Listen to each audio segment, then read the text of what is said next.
Monikaan ei uskoisi, että 1800-luvulla ajateltiin niin, että voimistelulla ja tällaisilla erilaisilla jumppaliikkeillä voidaan parantaa ja ehkäistä muun muassa koleraa ja tuberkuloosia. Siis oliko tämä ihan laajalti oleva uskomus silloin 1800-luvulla?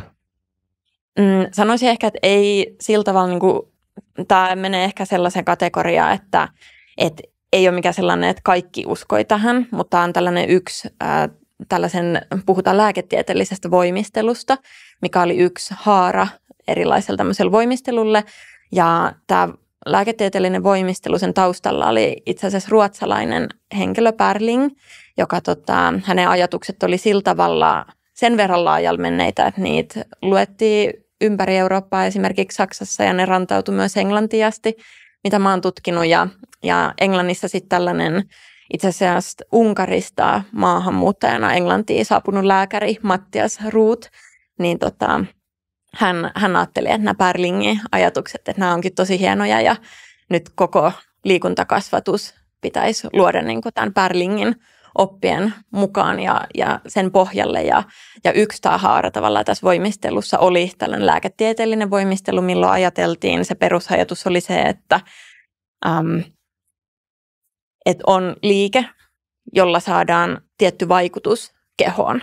Eli sillä pyritään niin kuin fysiologiaan ja siihen kehon toimintaan, aineenvaihduntaan muuhun vaikuttamaan sillä liikkeellä. Ja sitten oli tällaisia erilaista reseptiikkaa niin sanotusti, että näitä liikkeitä tekemällä tässä järjestyksessä ja tämän verran päivässä ja muuta, niin sillä saadaan erilaisia hoitoja aikaiseksi. Mutta sitten se, että sitä on ollut vaikeampi tutkia, että miten, niin kuinka moni oikeasti tätä teki.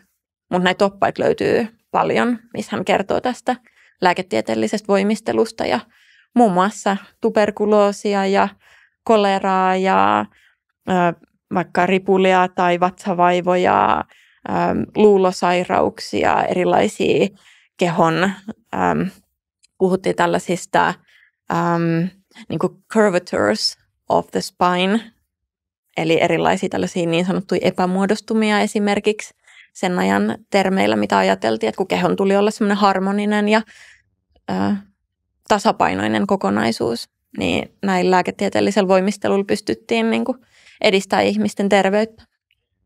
Joo, ja tänään tosiaan niin kuin tuosta alustuksesta voimme päätellä, niin puhutaan 1800-luvun liikuntakasvatuksesta Britanniassa erityisesti, ja myöskin sitten varmasti muutenkin tästä historian ehkä tutkimuksesta ja ehkä tiedeviestinnästäkin vähän. Me ollaan saatu tosiaan vieraksi väitöskirjatutkija Lotta Vuorio. Tervetuloa. Kiitos.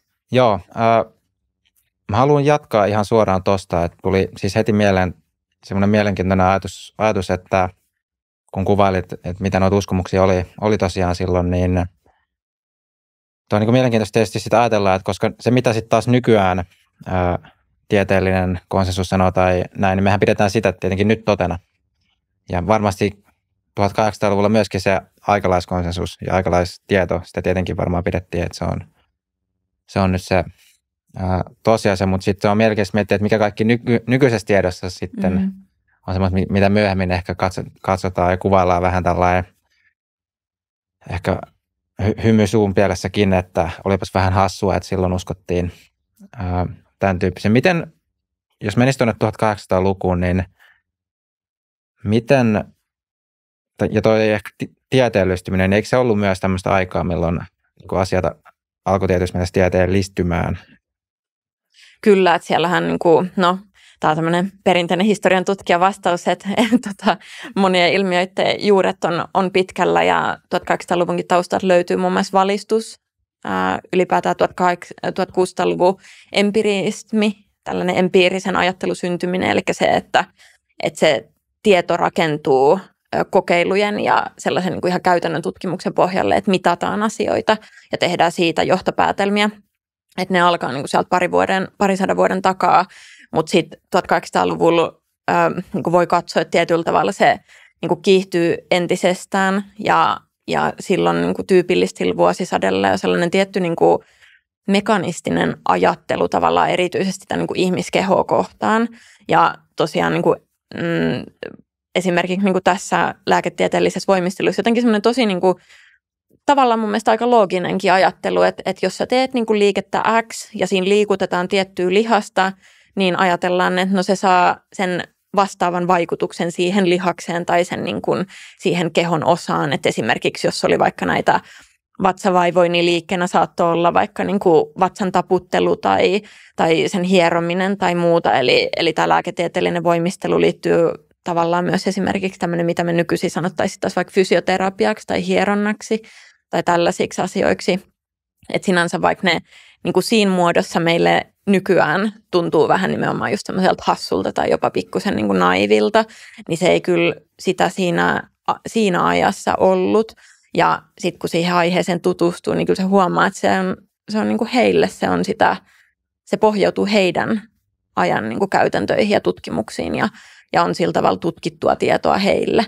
Ja se kertoo just siitä, että miten se tutkittu tieto elää ja muuttuu sitten kuitenkin ajassa ja paikassa.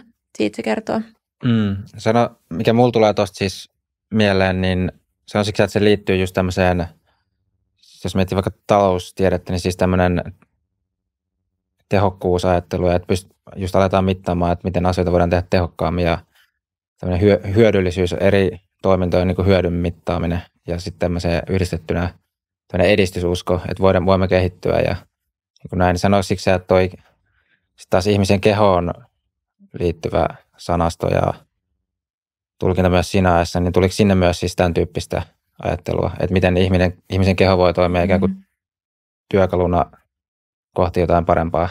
Joo, siis sillä tavalla, no sanon tämän ihan suoranaisesti tavallaan sellaiseen niin kuin vaikka työnteon tehokkuuteen, sellaisen mä en ole noissa mun aineistoissa törmännyt, mutta mä vertaisin sitä sillä tavalla, että sieltä toisaalta löytyy hirveän tarkkoja laskelmia eri asioista, esimerkiksi siitä, että kun puhutaan just vaikka työnteon tavoista, että jos on vaikka ompelija ja ompelee pistoja, kuinka monta pistoa se tekee minuutissa, kuinka monta pistoa se tekee tunnissa, mitä se tekee, kun sä teet tämmöistä monotonista liikettä monta tuntia. Tämä on niin kuin yksi esimerkki, että mitä se tekee sille keholle ja miksi pitäisi niin kuin monipuolistaa esimerkiksi liikkumista tai miten tehdä niin kuin terveemmällä tavalla. Että ehkä sitä voi toisaalta miettiä semmoisena tehokkuutena terveemmällä tavalla erilaisia vaikka kotiaskareitakin siellä ohjeistetaan, että mikä on terveellinen asento vaikka silittää tai soittaa pianoa tai niin kuin muita tämmöisiä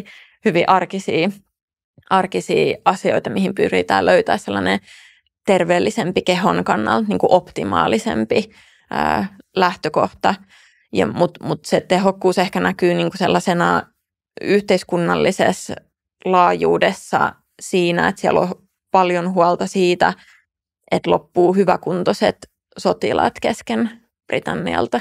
Et siinä on kuitenkin siinä vuosisadan puolivälissä 1850-luvulla siellä on erilaisia sotia päällä, missä britit on osana, niin siellä on tavallaan huolta siitä, että kun on tämä kuuluisa ajatus tästä survival of the fittest, että vain niin kuin vahvimmat selviävät, niin mitä sitten kun ne vahvimmat on siellä eturintamassa ja kuolee, niin kuka heidän tilalle tulee, että tavallaan tarvitaan sitä sellaista tervettä reipasta massaa tavallaan sinne sit paikkaamaan näitä asioita. Ja siellä on mittauksia siitä, että ollaan huolissaan siitä, että vaikka armeijan tulevissa ihmisissä niin kun keskiarvoinen pituus vaikka pienenee, että tällainen sen ajan termejä käyttäen, niin englantilainen rotu, eli tämä sen aikainen rotuajattelu on siellä taustalla, että englantilainen rotu niin kun luhistuu ja rappeutuu. Se on niin kuin se, mitä siinä pelataan ja mitä sitten liikuntakasvatuksen lähdetään paikkaamaan osin, niin kuin erityisesti niin kuin miessukupuolen näkökulmasta. Mihin tuolla radulla silloin viitattiin? Oliko se siis tällä Brittien saarella niin kuin, ikään kuin siellä syntyneet, ikään kuin alkuperäisesti sieltä kotoisin olevat ihmiset? Viittasiko se rotu siis näihin? Se viittasi näissä liikuntaoppaissa, kun puhutaan tästä niin kuin englantilaisesta rodusta, niin silloin sillä viitataan nimenomaan niin kuin valkoihoisiin siellä asuviin tai siellä syntyneisiin henkilöihin. Et silloin niin kuin näissä liikuntakasvatusoppaissa ei usein tule ilmi tavallaan se, että Britit on niin kuin valtava imperiumi niin kuin myös muilla mantereilla silloin. Että se niin kuin keskittyy nimenomaan siihen niin kuin erityisesti Englannin niin kuin, tai Englannissa asuvien ihmisten niin kuin terveyden ylläpitämiseen. Ja vaikka niissä oppaissa puhutaan hirveästi siitä, että tämä on nyt koko kansan juttu ja muuta, että vaikka voimistelu, että kun se on taloudellisesti hirveän kustannustehokasta, että siinä ei tarvita välineitä, riittää ainoastaan joku iso tila, joko ulkona tai sisällä, saattoi molemmissa olla. Että ainoastaan se iso tila, missä ihmiset voi sitten samaaikaisesti tehdä tätä voimistelua ja se harjoittaa järjestelmällisyyttä ja kurinalaisuutta ja tällaisista moraalisesti hyvinä pidettyjä asioita sillä kansalaisen käyttäytymiselle tai muuta, että se harjoittaa tällaisia samalla ja ei sitten niinku maksa juuri mitään. Et sen takia, mutta kun siellä puhutaan siitä koko kansasta, niin silti käy selväksi tavallaan se, että onko nyt oikeasti koko kansa kyseessä, niin ei. Mutta se oli niinku se, miten he siitä puhuu. Aivan. Jos vielä menee tuohon siis liikuntakasvatus yleisesti aiheena ja sen historia, niin oliko siis, ja myös, että miksi ehkä valitsit sitten 1800-luvun Britannian sen sun väitöskirjaan, niin löytyykö edeltävältä ajalta semmoista käsitettä kuin liikuntakasvatus tai semmoista aihetta, että oliko aineiston puolesta toi semmoinen, mistä oli helppo löytää, vai mikä ehkä sulle niin ohjasi just sitten sinne 1800-luvun Britanniaan? Mulla ei ole tähän mitään järkevää selitystä. Siis ainoastaan jotenkin, mä tykkään 1800-luvusta, mä tykkään urheilusta, mä tykkään liikunnasta. Mua kiinnosti kehollisuuteen liittyvät asiat niin kuin opintojen myötä. Sitten mä aloin vähän näitä niin kuin laskea 1+1 ja päädyin 1800-luvun puoliväliin Englantiin sitten niin kuin mun gradussa. Tai oikeastaan niin kuin jo kandin mä tein tästä aiheesta ja sitten jatkoin graduun ja en vieläkään kyllästynyt. Ja nyt mä oon sitten väikkäriä tehnyt aiheesta ja sitten siirtynyt enemmän sinne vuosisadan loppupuolelle. Mutta sillä tavalla se ohjaa sinne ajallisesti myös just siinä tavalla, että tavalla tämmöisessä jokseenkin modernissa mielessä se syntyy, tai sanotaan, että kiihtyy se ajatus siitä 1800-luvun puolivälissä, mutta se ajatus syntyy siellä yksi varhaisin teos on itse asiassa erään saksalaisen.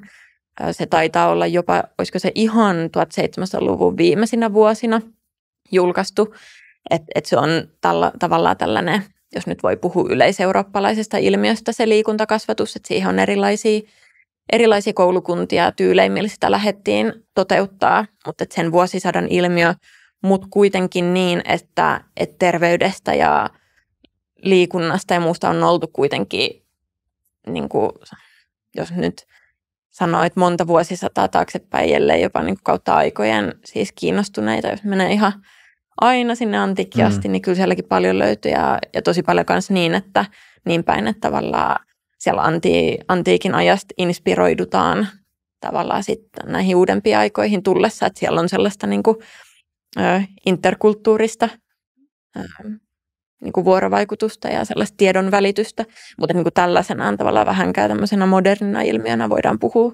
siitä suunnilleen 1800-luvusta, koska sitten se liikuntakasvatus liittyy siihen koululaitoksen kehittämiseen, niin siksi ne kulkee vähän siinä niin kuin käsi kädessä.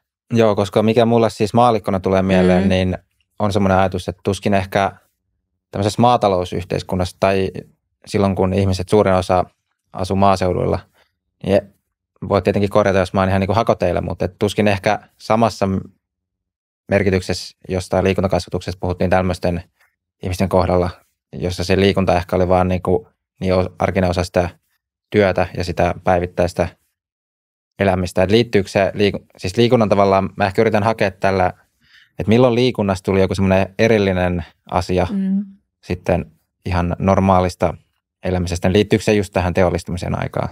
Oot hyvin kartalla siinä kyllä ehdottomasti just näin, että siinä kun teollistuminen käynnistyy Englannissa sieltä 1700-luvun puolelta ja jatkuu ja kiihtyy entisestään 1800-luvulla, se muuttaa työntekomalleja, erilaisia uusia töitä syntyy tehdastyötä, on enemmän paikallaan olevaa työtä. Ja taas se, minkä huomaa niissä liikuntakasvatusoppaissa, että ollaan huolissaan siitä, että ihmiset ei ole yhtä vahvoja kuin ennen tai ei ole yhtä, että vaikka siellä ei sanottaisi suoraan sitä tavallaan just näin, miten sä sen sanotit, että ihmiset ei ole niin kuin siinä arkielämässä yhtä aktiivisia, miten me se ehkä nyt sanotettaisiin, että ne ei sano sitä niin kuin sillä tavalla, mutta se siellä on kuitenkin taustalla, että he puhuu siitä niin kuin muutoksesta ja siihen liittyy kaupungistuminen ilmiönä ja siltä tosin mä oon tosi usein verrannut sitä tavallaan sitä ajankuvaa nykypäivään siinä näkökulmassa, että tavallaan nykyisin tuntuu, että keskustelu sitten taas hallitsee esimerkiksi se, että ollaan huolissaan nimenomaan toimistotyöläisistä. Että siitä, että mäkin muistan jostain ala-asteelta sellaisen kuvan, missä oli tämmöinen nörttiniskajumppa. Mä en tiedä, oliko teidän kouluissa vai oliko tämä vaan Salon juttu, mutta... Ei muista tuommoista. Ehkä tämä oli Salon genreä sitten, mutta mistä mä oon kotoisin. Mutta mä muistan vaan sellaisen julisteen, missä oli just nörttiniska ja just tämmöinen, että onko se nyt sitten kerran jonkun oppitunnin aikaa piti sellaisia jumppia tehdä. Mä en muista, tehtiinkö me niitä oikeasti aina, mutta mä vaan muistan sellaisen julisteen. Niin vähän niin kuin tämän tyyppiset ohjeet siitä, niin kuin, että ollaan huolissaan siitä paikalla olemisesta ja muusta, niin kyllä se siihen liittyy ehdottomasti. Ja siihen liittyy nimenomaan sitten taas, kun sä kysyt sitä, että milloin liikunnasta tulee sellainen oma erillinen alue, niin kyllä se liittyy siihen, että kun syntyy vapaa-aikaa, eli puhutaan erityisesti keskiluokka, yläluokka, tai varsinkin niin kuin sanotaan massallisesti ihmisten määrässä mitattuna erityisesti keskiluokasta, että syntyy sitä vapaa-aikaa, milloin voidaan kuluttaa erilaisten harrastusten parissa, mitä sitten alkoi syntyä ja mitkä sitten myös alkoi olla tavallaan merkki siitä tietystä luokkastatuksesta, niin urheilu ja liikunta liittyy siihen vahvasti, mutta tässä tutkimuksessa mä olen nimenomaan kiinnostunut siitä sellaisesta arkisesta liikkumisesta, että en niinkään niistä niinku urheilulajeista, vaan nimenomaan siitä niinku liikunnasta, sen niinku terveyden näkökulmasta. Ja sitä mä oon just tässä väikkärissä yrittänyt nyt, että kun jos mä gradussa tutkin tavallaan sitä hyvin ihanteellista tasoa, että mitä ajateltiin, että mikä on tervettä ja ideaalia ja ihanteellista, mutta sitten se on vielä kuitenkin eri asia kuin se, että mikä toteutuu käytännössä. Että oikeasti jumppasko ne ihmiset näitä juttuja tai pitikö he sitä tärkeänä tai kun joku lähti pyöräilemään, niin ajatteliko hän, että no niin, että nyt edistän terveyttäni vai onko se pyöräilenkki esimerkiksi sen takia, että onpas hauska nähdä uusia paikkoja. Ja tämä niin kuin yksilön ja sen tietyn yhteiskunnallisen ideaalin välinen suhde on se, mistä mä oon niin kuin kiinnostunut tässä väikkärissä. Joo, ja noihan on aika ajankohtaisiakin, tai siis noita samantyyppisiä keskustelua musta tuntuu käydään just tänä päivänä aika paljon myös, että onko liikunta semmoista suorittamista vai onko se niin jotain, mitä luonnostaan tehdään, hyötyliikuntaa, arkiliikuntaa ja vielä, siis mikä nykyään on sitten taas tuon toimistotyön lisäksi on tietenkin tämä puhelimella olo. Siitä on tullut semmoinen hirveän vahva diskurssi, että kuinka puhelimet vievät meidän, tai niin kuin vaikka nuoret perikatoon, kun ne ei enää liiku. Ja on semmoinen huolipuhe, että koko ajan että liikutaan liian vähän. Semmoinen, ainakin mä muistan niin kauan melkein, kun on ollut niin kuin elossa, niin tuntuu, että aina on semmoinen joku alavire, että me liikumme liian vähän yhteiskunnassa. Joo, ja sille tälle historioitsijana se on sinänsä hauska, että tuo keskustelu on ollut sieltä 1200-luvusta lähtien nyt ainakin. Niin tavallaan se, että mä oon joskus sitä miettinyt, että okei, että jos he ajattelevat, että he liikkuu liian vähän, niin mitä he ajattelisivat, kun he näkisivät nykypäivä? En osaa sanoa, mutta kyllä mä uskon, että kyllä siellä varmaan aika huolissaan voitaisiin olla.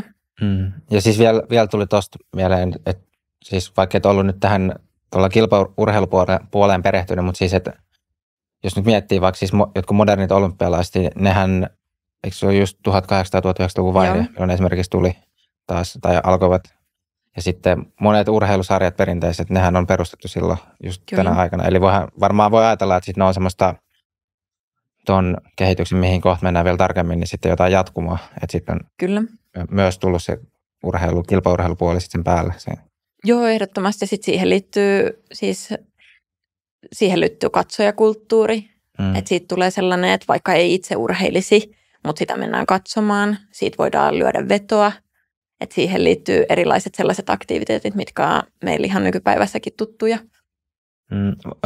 Pystyykö historiasta, jos nyt mennään sinne ihan Britanniaan ja 1800-luvulle, niin pystyykö paikantaa jotain alkupistettä tai jotain käännekohtaa, jotain tapahtumahetkeä, milloin sitten tämä Britanniassa jotenkin syntyi tämmöinen liikuntakasvatus, vai onko se vaan loputonta historian jatkumoa ja sitten jossain vaiheessa pitää vaan rajata, että no nyt me ollaan kiinnostuneet tästä ajasta?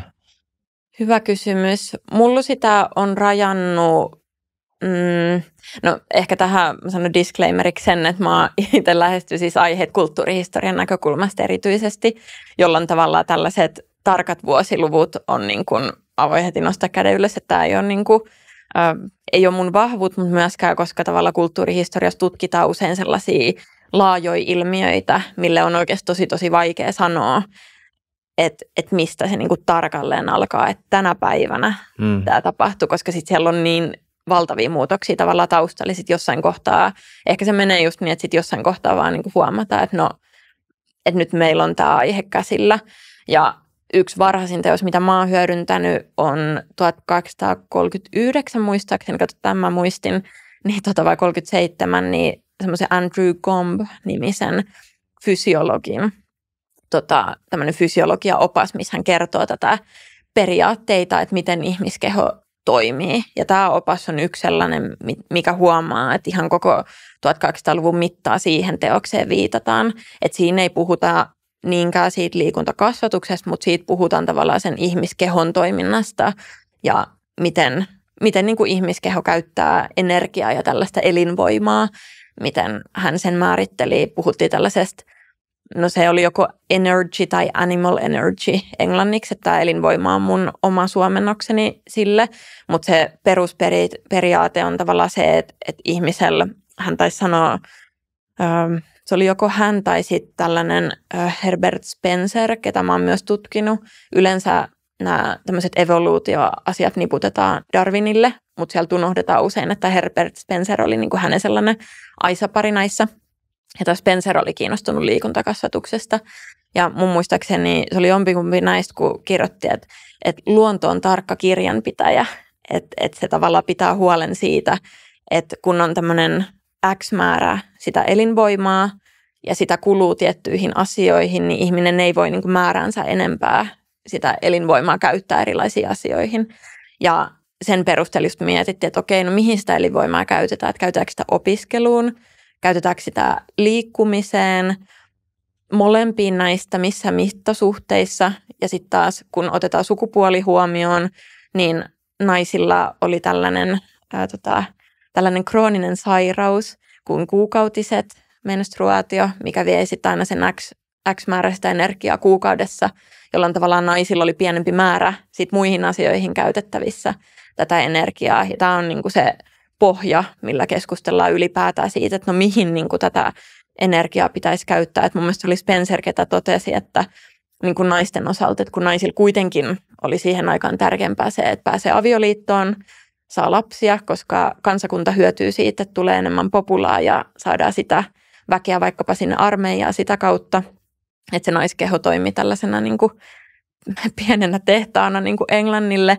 niin se, että hän totesi, että kuka mies olisi ikinä rakastunut naiseen vain siksi, että hän osaa italiaa. Että kyllä mieluummin naisen kannattaa keskittyä siihen, että on punaisena helottavat posket ja kaunis terve keho. Että tämä oli niin kuin se, että niitä asetettiin vähän niin kuin vastakkain myös, että miksi ihmeessä niin kuin naisten pitäisi saada opiskella määräänsä enempää, kun kuitenkin heillä on tärkeämpää nämä niin kuin äidin ja vaimon velvoitteet. Että tämä on niin kuin se sellainen dynamiikka, mitä siellä käydään. Joo, oliko siinä liikuntakasvatuksessa siis joku tämmöinen kansallinen eetos tai? Ehdottomasti. Joo. Ehdottomasti. Kyllä se on sellainen niin kuin kansakunnan projekti tavallaan, että nyt Englanti kukoistukseen, että tämä on nyt se, millä me saadaan niin kuin ihmiset hyvinvoivaksi ja terveiksi ja vahvat äidit synnyttää vahvoja lapsia. Tähän liittyy tietty tämmöinen niin kuin periytyvyyden ajatus, että mitkä ominaisuudet periytyy. Tai erityisesti suurin osa periytyy niin kuin äidiltä, näin ajateltiin. Oli myös, se riippuu vähän oppaasta ja vähän henkilöstä, että mikä milloinkin nenän päästä polviin periytyy keneltäkin.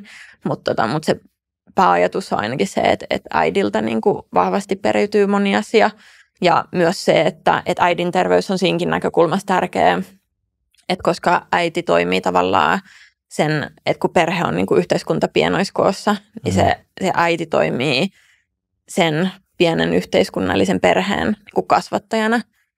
Eli toisaalta, kun nämä on ne lähtökohdat, niin silloin syntyy tiettyjä naisten ammatteja myös esimerkiksi kasvatusalalta. Että syntyy esimerkiksi liikuntakasvattajien, niin kuin voi olla myös miehiä, mutta oli myös paljon naisia, ketkä työllistyi tällä alalla, koska ajateltiin, että kun se on niin kuin nainen opettaa naista, niin silloin se tieto siirtyy paremmin ja se on niin kuin hyödyllistä. Et sitten tämä on just se, että kun mietitään niin kuin tasa-arvoa ja sen kehittymistä, niin silleen, että joo, voidaan sanoa, että no niin, että hienoa, että meillä on näitä naisia eri ammateissa, mutta sitten kun katsoo sitä pohjaviirettä ja sitä motivaatiota, että miten nämä ammatit syntyy ja mitä sillä ajateltiin niin kuin palvelevan, niin sitten se on kuitenkin vähän eri, mikä liittyy ylipäätään tähän liikuntaan, että vaikka sitten samaan aikaan sanotaan, että joo, tosi hienoa, että niissä oppaissakin sanotaan, että sekä naisten että miesten tulee saada liikkua vapaasti, ja lääkärit ihmettelee esimerkiksi sitä, että miksi ihmeessä ne naiset käyttää vieläkin korsettia, että eikö ne nyt tajua, että se on niin kuin sairas kapistus ja kuihduttaa naisten kehot ja niin kuin tämä on se kielenkäyttö, mitä siellä puhutaan, niin sitten kuitenkin, että vaikka puhutaan tällaisia sinänsä hyvin niin kuin moderneja ja voisi, niin kuin tutkimuksellisesti tämmöinen vaikea sana kuin emansipatorinen, eli siis tämmöinen niin kuin vapautusajattelu, että vapautetaan nainen sellaiseen niin kuin omaan rooliinsa tekemään just mitä haluaa, niin vaikka näitä usein kuvataan vähän niin kuin siihen kehykseen, niin mä oon kritisoinut itse sitä just siitä näkökulmasta, että kuitenkin se pohjamotivaatio on enemmän siinä niin kuin sellaisessa, että joo, että annetaan naisen liikkua vapaasti, mutta sen takia, jotta se hyödyttää sitä yhteiskuntaa ja että voi synnyttää terveitä lapsia ja muuta. Että sitten siinä kuitenkin niin kuin palataan siihen hyvin perinteiseen naisen rooliin. Ja tavallaan, että toteuttaa semmoista jotain isompaa missiota. Joo. Miten vielä tämä liikuntakasvatus, niin kenelle se oli suunnattu siihen aikaan? Vai pitääkö se sitten purkaa johonkin tämmöisiin alaosiin, että oli sekä miehille omanlaista, naisille omanlaista? Se oli vähän sellainen, että niin kuin mä sanoin, että kyllä sitä koko kansalle niin kuin ajateltiin, mutta sitten se, että mitä se käytännössä tarkoitti, niin ei varmasti ihan niin kuin, ei näin ollut. Oppaita on hyvin monenlaisia, että siellä on naisille omia, siellä on lapsille omia. Ehkä sitten miehille ei tarvita omia, koska tavallaan se mies on se perusyksikkö, tavallaan mitä lähtökohtaisesti asiat koskee, joten ei me tarvita niin kuin liikuntakasvatusopasta miehille, koska lähtökohtaisesti kaikki on miehille joka tapauksessa.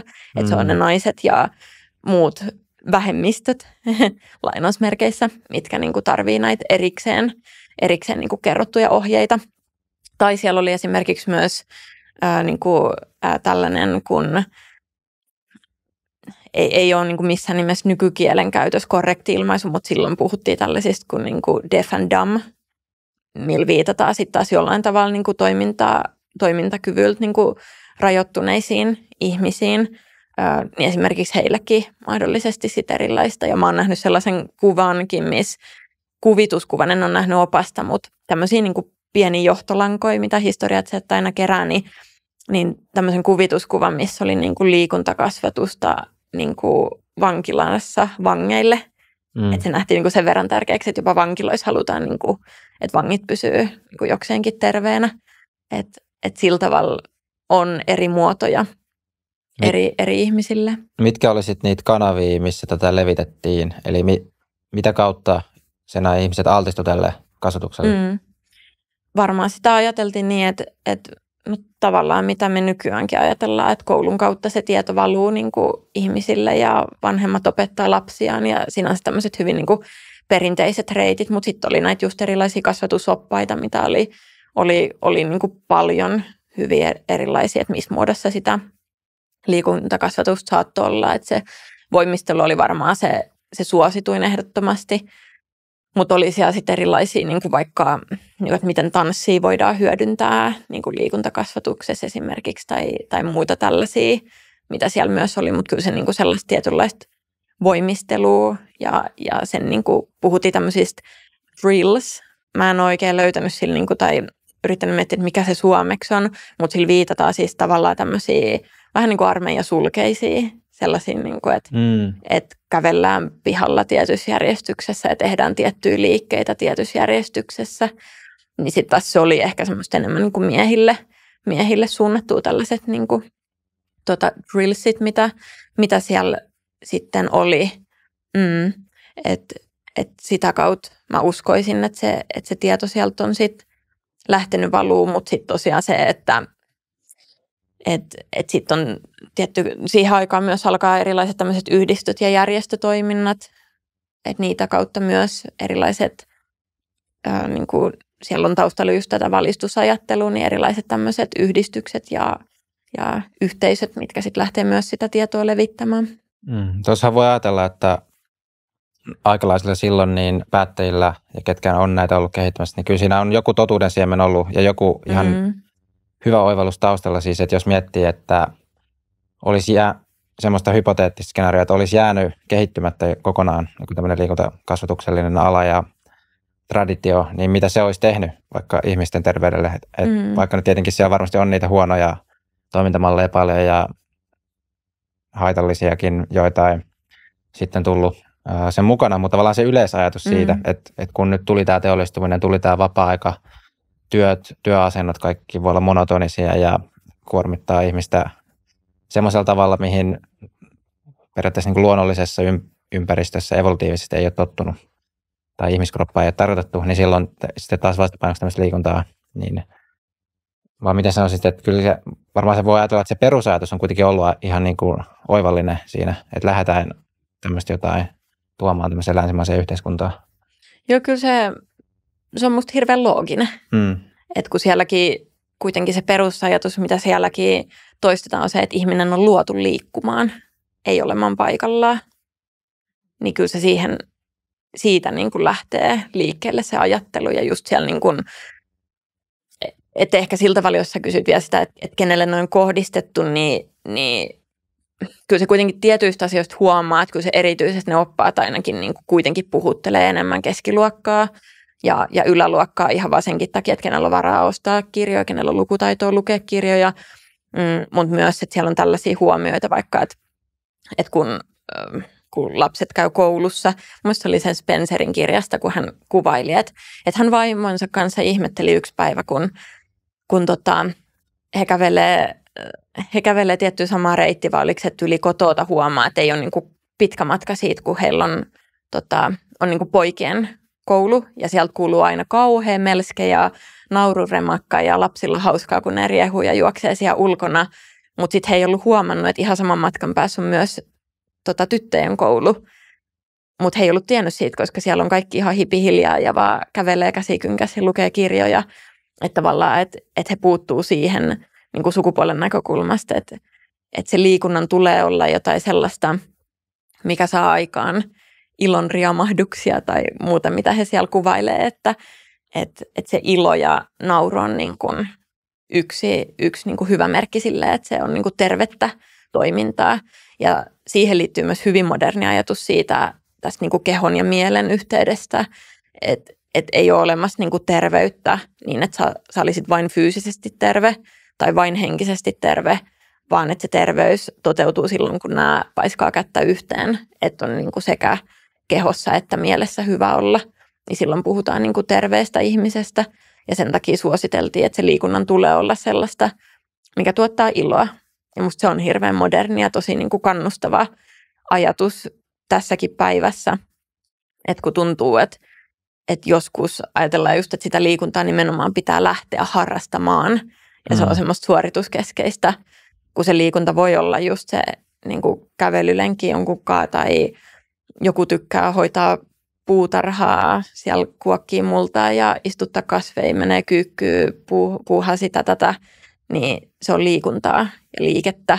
Ja tämä on tätä vähän niin kuin teoreettista ajateltuna, mitä mä oon yrittänyt tässä väikkärissä ja osin kanssa gradussa niin kuin tuoda esiin, että mitä se liikunta lopulta sitten on. Että määrätäänkö se niihin lajeihin, että mitä harrastetaan, vai onko se ylipäätään toimintaa, mikä saa aikaan jotakin. Ja mä sanoisin, että ainakin 1800-luvulla niiden oppaiden ja se fysiologisen ajattelun mukaan se oli nimenomaan, että sinänsä mikä tahansa toiminta, mikä saa aikaan esimerkiksi aineenvaihdunnassa jotain tai niin kuin ylipäätään niin kuin muutosta siihen kehoon niin kuin näin niin kuin fysiologisesti, niin se voidaan laskea liikunnaksi. Että musta niin kuin, siellä on jotenkin niin outoja esimerkkejä. Jotkut niin kuin esimerkiksi siellä oli sellainen esimerkki musta yhdessä oppaassa, että jos on niin kuin tosi sairas ja vanha ihminen, niin riittää, että sä nostat tuolin pihalle, koska ulkoilma on terveellistä. Niin. Että sä nostat tuolin pihalle ja meet istuu sille tuolille. Niin se on liikuntaa. Ja sitten toinen esimerkki oli mun mielestä semmoinen, että jos sä lähdet, että nainen, ketä on raskaana ja lähtee niin kuin veneen kyytiin, niin sekin olisi liikuntaa. Ja mä luulen, että mä en jotenkaan, niin kuin, mä oon sitä tosi paljon miettinyt, mistä, niin kuin, mihin se pohjautuu, tällainen ajatus. Mä luulen, että se liittyy siihen, että silloin kun on raskaana, niin kehon paino on isompi kuin yleensä, jolloin tavallaan se energia niin kuin, ja aineenvaihdunta kenties heidän mukaansa niin kuin hyrrää kovempaa ja kuluttaa ihmistä enemmän. Ja sitten siihen saattoi liittyä niin kuin joku muu tai niin kuin liike siinä ympärillä, niin sitten sen ajateltiin niin kuin kiihdyttävän tätä ehkä. Mutta se oli niin kuin semmoinen yksi hämärä esimerkki, mitä mä oon tosi paljon miettinyt, että mä en nyt ihan saa kiinni kyllä, että mikä tämän niin kuin ajatuksen pohjalla on. Mutta just noi on niitä sweet spotteja niin kuin historioitsijana, että kun sä löydät sieltä aineistoista jotain, mitä sä et ymmärrä, niin silloin ollaan musta sellaisen niin kuin oivalluksen ääressä, että huomataan se ajallinen eroavaisuus, että nyt on nyt ja ennen on ennen. Että vaikka siellä on hirveän paljon samaa, siellä on tosi paljon samastuttavaa, hyvin modernejakin ajatuksia, mutta sitten se on kuitenkin ihan eri se ympäristö ajallisesti ja paikallisesti. Ja tämä on niinku se, mikä siinä historiassa kiehtoo.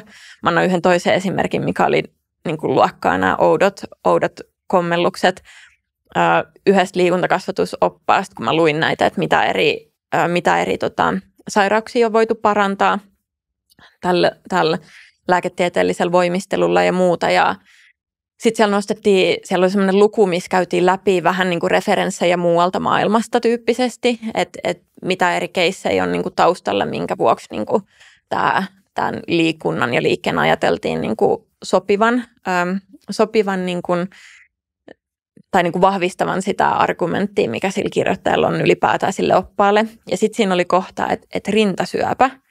Sitten mä luen sitä, niin sitten siinä kerrotaan, että joo, että erään jonkun niin kuin toisen tutkijan niin kuin tutkimuksessa tai hänen vastaanotolleen tuli nainen, joka kertoi, että hänellä oli niin kuin rintasyöpä ja sitten tällainen niin kuin pieni koira oli nuollut hänen nännejä ja sitten hän oli parantunut tästä rintasyövästä. Sitten mä luen sitä tapausta silleen, että sanotaanko tässä oikeasti niin kuin näin, että mitä ihmettä, että mitä tämä tekee liikuntakasvatusoppaassa tällainen tarina. Niin, todella outo tarina siitä, että koira niin kuin kielellään nuolemalla saa rintasyön poistumaan. En mä en nyt ymmärrä niin kuin yhtään, mitä tämä tarkoittaa. Mutta sitten mä aloin sitä pohtia ja niin kuin jotenkin jäsentele osiin.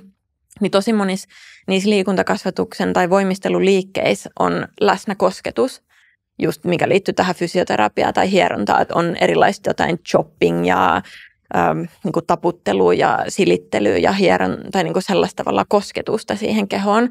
Ja kun ajateltiin, että sen ihon kautta tavallaan myös saadaan sitä aineenvaihduntaa liikkeelle, niin mä luulen, että siinä on se, että kun siinä on se niin kuin läheisyys sen koiran kanssa, siinä on se kosketus, niin he on ajatellut, että se sitten saa aikaa sen, että siellä on kudostasolla tapahtunut jotain niin, että se rintasyöpä on kadonnut. Niin siis kyllä tuommoiset hassut esimerkiksi, kyllähän ne siis ne paljastaa jotain myös ja saa ajatella, koska siis heti toikin, niin mulla tuli nyt ajatus, että siis että kyllähän nykyäänkin, jos vaikka käy urheiluhierojalla, niin siis kyllähän sanotaan, että se on niin kuin vastaa melkein jotain treeniä, että pidä lepopäivä sen jälkeen, tai älä nyt ainakaan samana päivänä sitten harrasta urheilua. Ja ikään kuin sitä pidetään, vaikka sä et itse siinä liiku, vaan siinä tulee just kosketusta, niin just toi, että mikä lasketaan liikunnan alle, niin se ei ole niin yksioikoinen kysymys kuin mitä niin kuin ensisilmäykseltä tai niin kuin ensimmäiseltä ajatukselta voisi ajatella. Ja siis mä palaan vielä siihen vanhusesimerkkiin kanssa. Mun mielestä se taas kuulosti ehkä vähän loogisemmalta, koska siinähän sitten toisaalta, jos vaikka joku tämmöinen vanhus menee ulos ja vaikka hänen liikuntakykynsä on vaan niin heikko, että ei sit voi hirveästi siinä liikkua, mutta vaikka joku avustettuna vie ulos. Ja jälleen kysymys, mikä on niin tänäkin päivänä hirveän relevantti, koska ikääntyminen on iso ilmiö ja siis ikäihmisten määrä nousu, niin siis että sitten vaan se ympäristö muuttuu ja varmasti niin kuin toi on asia, mikä parantaa tämmöisen vanhusten terveyttä, jos pääsee säännöllisesti käymään ulkona verrattuna tilanteeseen, jossa olisi joku vanhus, joka ei pääse säännöllisesti käymään ulkona. Siis ihan niin kuin uskallan tässä väittää, että varmasti se on parempi terveys sille, joka pääsee. Ja sitten just se, että vaikka siinä ei liikettä de facto hän harjoita, mutta sitten se on kuitenkin joku asia, mikä tuottaa niitä samoja vaikutuksia, vaikka terveyden paraneminen, mitä sitten liikunnalla on perinteisesti ajateltu saavutettavan. Niin joo, kyllä tuossa tulee ihan mielenkiintoisia ajatusjumppia, että mikä aina lasketaan. Kyllä, ja sitten sielläkin on niinku tällaisia, nostetaan esiin ihan tämmöisiä arkiaskareita just yli puutarhan hoitonaisille tai se, että halkoo puita miehille, että erilaisia tällaisia askareita, mitä kanssa niinku laskettiin siihen liikunnaksi. Ehkä nykyisin me puhuttaisiin arkiliikunnasta näissä tapauksissa. Mutta sen verran mä vielä sanoisin itse liikuntakäsitteestä, että se on vähän hankala niin kuin englanniksi, koska englanniksi ei tavallaan käänny suoraan mikään termi. Et se on osin niin kuin exercising, mutta sitten toisaalta se on vähän niin kuin physical activity, enemmän tämmöinen niin kuin fyysinen aktiivisuus. Sitten siellä on erikseen niin kuin sports. Sitten siitäkin puhuttiin joskus, että sports tarkoittaa nimenomaan kilpaurheilua, mutta joskus sekin tarkoitti ihan vaan niin kuin tavallaan vähän vauhdikkaampaa liikuntaa tai lajiorientoituneempaa liikuntaa. Että tavallaan että siellä ne käsitteet elää ja se on nimenomaan kertoo siitä, että puhutaan niin kuin aikakaudesta, milloin näitä muutoksia tapahtuu, että syntyy modernia urheilua, syntyy vähitellen vaikkapa jalkapallon puolella niin kuin, siis tällaista amatööriä ja toisaalta niin kuin sellaista urheilua, mistä maksetaan pelaajille. Että siellä on niin kuin tosi paljon erilaisia tällaisia ilmiöitä limittäin, mitkä tapahtuu ja mitkä sitten vaikuttaa niihin ihmisten käsityksiin siitä itse asiasta. Oliko silloin 1800-luvun Britanniassa, niin jos joku ihminen oli liikunnallinen, niin oliko se arvostettava asia sen ajan yhteiskunnassa? Hyvä kysymys. Mä ehkä sanoisin niin, että puhuttiin, tai sanotaan oppaissa esiintyy jonkun verran sellaista käsitystä kuin niinku atleettisuus, että joku athletic, se niinku tulee esiin, mutta ehkä niinku, sillä tässä liikuntakasvatuksen ympäristössä puhutaan enemmän niinku siitä niinku terveydestä, tämmöisestä niinku harmonisesta kehosta, että on niinku tasapainoinen keho, että se ei ole vinksallaan johonkin suuntaan vaikka korsetin takia tai muuta, että se on semmoinen niinku heidän mielestään niinku terve keho, että se on tasapainoinen, että on jonkun verran siitä niinku mahdollisesti tavallaan ei puhuttu lihaksista niinkään, mutta niinku voimasta, että on voimaa tehdä asioita, että on sitä toimintakykyä. Ja tämä toimintakyvyn ajatus on silleen periytyy hyvin aikaisilta vuosisadoilta, jos mietitään esimerkiksi vaikka vammaisuuden käsitettä, niin aiemmin se on enemmän sidottu nimenomaan siihen, että vammaisuus määritellään toimintakyvyn puutoksena, että ei niinkään tavallaan, että ei diagnosoida tai ei ole niin tarkkarajaisia diagnooseja, mitä nykyisin, vaan keskustella siitä, että pystyykö ihminen toimii osana sellaista normatiivista yhteiskuntaa, pystyykö hän työskentelemään, käymään töissä, huolehtii itsestään, niin tavallaan tällainen ehkä periytyy myös siihen sellaisen ihanteellisen ihmiskehon ajatteluun, että mikä on terve ja sillä tavalla liikunnallinen tai atleettinen ihminen, että se on sellainen, ketä pystyy pitämään itsestään huolta ja on terve. Mutta kyllä siellä silleen tunnistettiin se atleettisuus myös, että mä oon nyt kirjoittanut, tai tällä hetkellä kirjoitan yhtä pääluku, mikä koskee pyöräilyä. Ja siellä just yksi, mitä mä oon tarkastellut, on se, että miten opetellaan pyöräilemään, että miten ihmiset oppii ajamaan pyörää. Ja tähän liittyviä oppaita ja kokemuksia, niin siellä puhutaan siitä, että tunnistetaan se, että on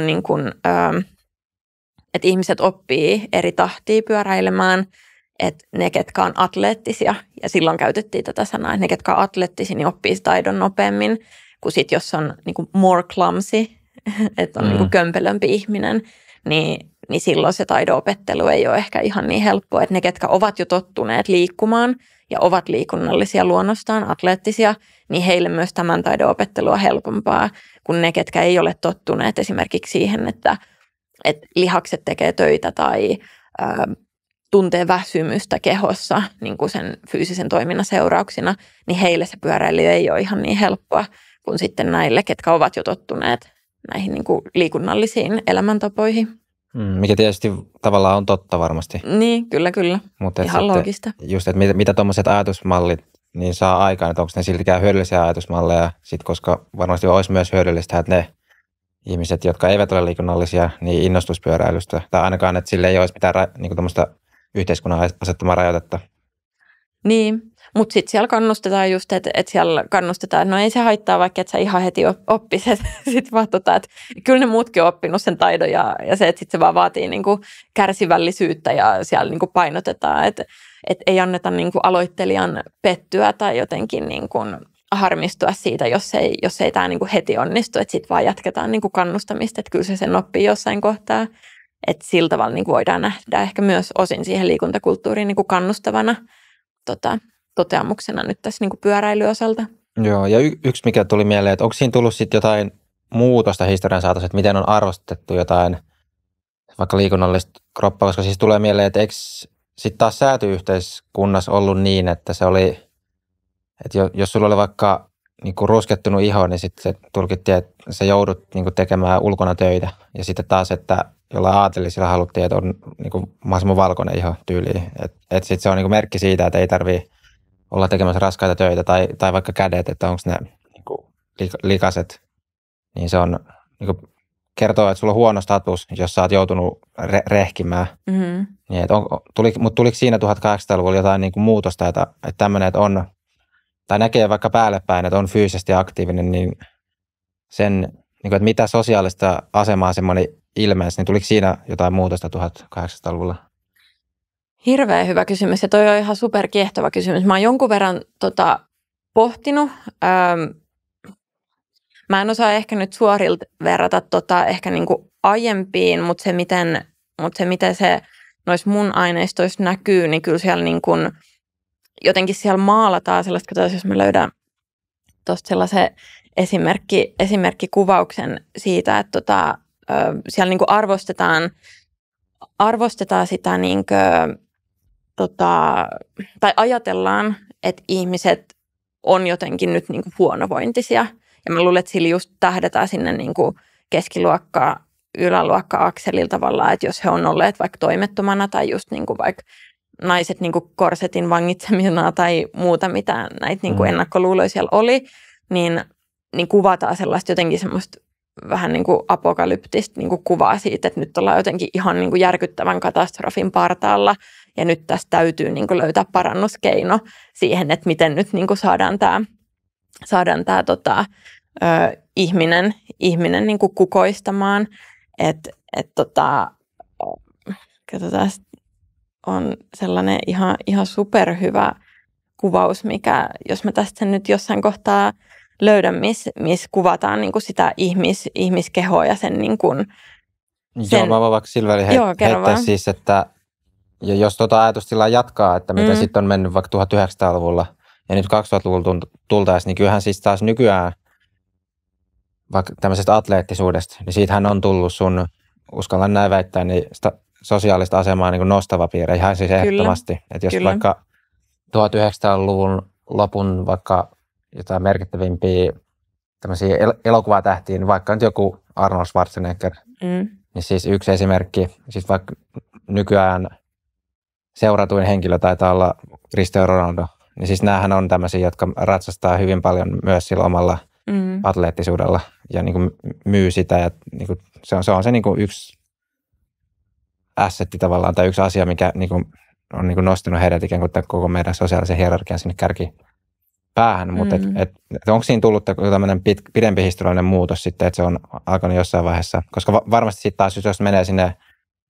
jonnekin sanotaan keskiajalle, niin tuskin se nyt välttämättä ihan samalla lailla ainakaan kuin nykyään oli semmoinen nostava tekijä, jos niin kuin päälle päin näki, että nyt on hirveän fyysisesti aktiivinen.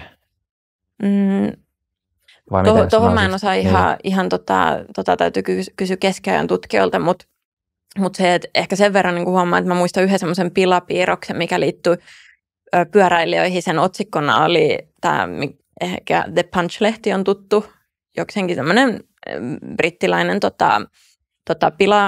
pilapiirroks tai tämmöinen niin kuin, vähän tämmöinen niin kuin, irvaileva lehti, mikä niin kuin tekee pilaa tavallaan erilaisten ihmisten ja yhteiskunnallisten asioiden kustannuksella. Ja heillä oli tosi paljon tämmöisiä pilapiirroksia näissä kuvituksissa. Ja siellä on semmoinen kuva, missä on niin kuin, toinen mies on tällaisen polkupyörän kanssa. Ja sitten sen otsikkona siellä lukee, että The Line of Beauty.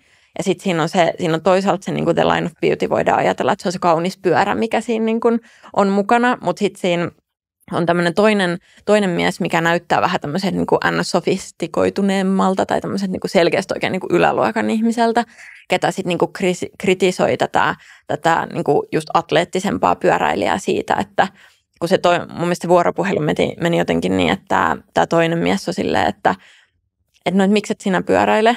Ja sitten tämä niin kuin sivistysmies on siinä vieressä, että en mä voi pyöräillä, että se niin kuin tekee hallaa mun pohkeille tai niin kuin silleen, että sitten sellainen beauty niin kuin liittyi siihen, että sitten siinä kuvassa se sivistysmiehen pohkeet oli sellaiset pikkuluikut siinä, oikein sellaiset liurut siinä, ja sitten toisella oli sellaiset niin kuin lihaksikkaammat niin kuin pohkeet, että siinä niin kuin ehkä huomaa, että siinä on ehkä semmoista jotain dissonanssia tavallaan siinä, että mitä sitten niin kuin, minkä verran lihaksi oli sitten niin kuin tyylikästä ja mikä ei, että siinä ehkä niin kuin käytiin sitä keskustelua sitten, niin kuin, tämä on nyt pieni esimerkki, niin kuin jotain tämmöisiä. Mutta tämä sitaatti, minkä mä nyt löysin, tämä on tämmöinen Elizabeth Blackwell, ketä on naislääkäri, ja hän kirjoitti oppaassaan tälleen, että kun kävelemme pitkin mitä tahansa ihmisiä täpötäynnä olevaa pääkatua, emme voi olla huomaamatta, kuinka rumaksi, epäviehättäväksi, vastenmieliseksi ihmisrotu on kasvanut, miten tylsiä alhaisia kasvonpiirteitä, miten kuihtuneita katalia, eleettömiä kasvon ilmeitä, mitä laahustamista, kömpelöä, epätasaista askellusta. Sievät kasvot ovat harvassa, kauniita kasvoja tuskin näkee. Jos näkisimme peittämättömän vartalon, sen näivettyneet raajat, kierrot selkärangat, heikot nivelet ja väärissä mittasuhteissa olevat kehot, jotka tervehtivät silmiämme ihmiskuntamme irvikuvana, niin tuskin uskoisimme, että niin surullinen etäisyys on olemassa meidän ja Aatamin ja Eevan välillä. Tämä on musta niinku, tämä kuvaa osin sitä, niinku, toki tässä täytyy silleen lähdekriittisesti sitä katsoa, että me ei voida tämän perusteella sanoa, että okei, että tältä siellä vaikka Lontoon kadulla on näyttänyt, niin me ei voida sanoa, mutta tästä pitää lukea ulos tavallaan se, että tällaisella kuvauksella halutaan luoda sitä tunnetta siitä, että miksi me tarvitaan tätä liikuntakasvatusta, että hän luo sitä kuvaa siitä, että tällaiseksi tämä maailma on mennyt ja nyt me tarvitaan niin kuin sitä, että saadaan ihmiset oikeasti niin kuin liikkumaan ja näyttämään niin kuin terveiltä, että tässä puhutaan sekä sellaisista niin kuin ihan ulkonäöllisistä piirteistä, mutta sitten mikä mulla on mielenkiintoista tässä myös on se, että tässä puhutaan myös niin kuin, erilaisista niin kuin liikkumisen tavoista, mitkä nähtiin niin kuin, ei ainakaan niin kuin sitä statusta niin kuin nostattavina asioina, että laahustamista, kömpelöä, epätasaista askellusta, että tavallaan, että haluttiin, että ihmiset on mieluummin niin kuin hyvässä ryhdissä ja niin kuin kävelee selkäsuorassa. Niin siis varmaan niin kuin, siis tämmöisiä asioita, mitä on 1800-luvulla tullut, siis niin kuin esimerkiksi työmatka niin kuin ylipäänsä käsitteenä, ja niin kuin, että se on, että täytyy liikkua kotoa töihin, että ne on eri paikassa, niin vaan yhtenä esimerkkinä. Joo. Ja sitten miten se, että menetkö just liikkuen kävellen vai sitten on jossain vaiheessa tullut varmaan julkista liikennettä tai muuta. Niin, ei ihan sillä vuosisadalla vielä, mutta puhutaan esim. Polkupyöristä. Polkupyörät, okei. Onko se julkinen liikenne tullut vasta 1900-luvulla? Varmaan sitten. Hyvä kysymys. Jos ei ollut silloin vielä, mutta silloin se niin ehkä julkinen liikenne käsitteenä on ehkä aika sellainen vaikka joku metro, eikö joku Lontoon metro esimerkiksi avattu jo? Nyt toi pitäisi tarkistaa, koska se on. Joo. Mutta silleen ehkä niin kuin sitä tarkoitin tolle, että se julkinen liikenne on ehkä vähän sillä tavalla ehkä, tätä pitäisi joltain toiselta tutkijalta kysyä, mutta se mitä mä meinasin tähän liittyen sanoa oli niin kuin se, että jonkun verran tai just törmäsin tähän pyöräilyyn liittyen sellaisen mainintaan, missä puhuttiin tämmöisistä niin kuin kolmipyörätakseista. Niin. Että niin kuin saatiin niin kuin esimerkiksi, kun puhuttiin, että että pyöräät sopivat niin kuin, tämmöisille niin kuin able-bodied persons, eli niin kuin se kääntyy suomeksi suunnilleen niin kuin siis toimintakykyisille, niin kuin siihen urheilulajiin nähden toimintakykyisille niin kuin ihmisille. Niin kuin, tämä pyöräily sopii, mutta myös niin kuin nämä henkilöt, ketkä ei ole näitä, niin voivat myös nauttia tästä pyöräilyedusta esimerkiksi tällaisten kolmipyörätaksien kyydissä. Että ne oli niin kuin sellaisia 3- tai 4-pyörisiä, missä oli sitten niin kuin pikkusen leveämmät penkit, mihin se niin kuin mahtui kyytiin ja sitten siinä saattoi olla kuski erikseen. Niin vaikka tällaisia kulkuneuvoja siellä olisi, niin mä en tiedä, että miettiikö he näitä esimerkiksi niin kuin, tavallaan niin kuin millaisena liikennevälineenä ne nähtiin ja kuinka suosittuna ja muuta, mutta joka tapauksessa niin kuin, siis liikkumisesta puhutaan näissä kaikissa. Kyllä. Joo, ja tuohon vielä palaten vähän siihen aiempaan siihen historiaan, siis niin, ja kun, etkö sanonutkin, että myös tämmöinen antiikin ihailu tuli jossain vaiheessa, niin siis, että sitten taas antiikissahan sit oli tämmöinen fyysinen kulttuuri hyvin vahva, ja siis ihan kuka tahansa voi katsoa tämmöistä niin kuin kuvastoa, mitä on antiikista, vatsaat muut, niin nehän kuvastaa tämmöistä hyvin niin kuin fyysisesti maskuliinista kroppaa ja semmoista selvästi niin kuin harjoittanut fyysistä aktiviteettia. Joo, ja 1800-luvulla sanotaan, en tiedä voiko sanoa syntyä, mutta ainakin niin kuin palaa ilmiönä tällainen tietty kehonrakennus. Ja semmoinen bodybuilding-kulttuuri, tai niin kuin tällä me ehkä sitä nykypäivänä kuvattaisiin, mutta siis tietty semmoinen kehonrakennus. Se oli erityisesti niin kuin lähti jossain kohtaa niin kuin tällaisten niin kuin, siis sirkustaiteilijoiden, että syntyy tämmöisiä voimamiehiä ja voimanaisia.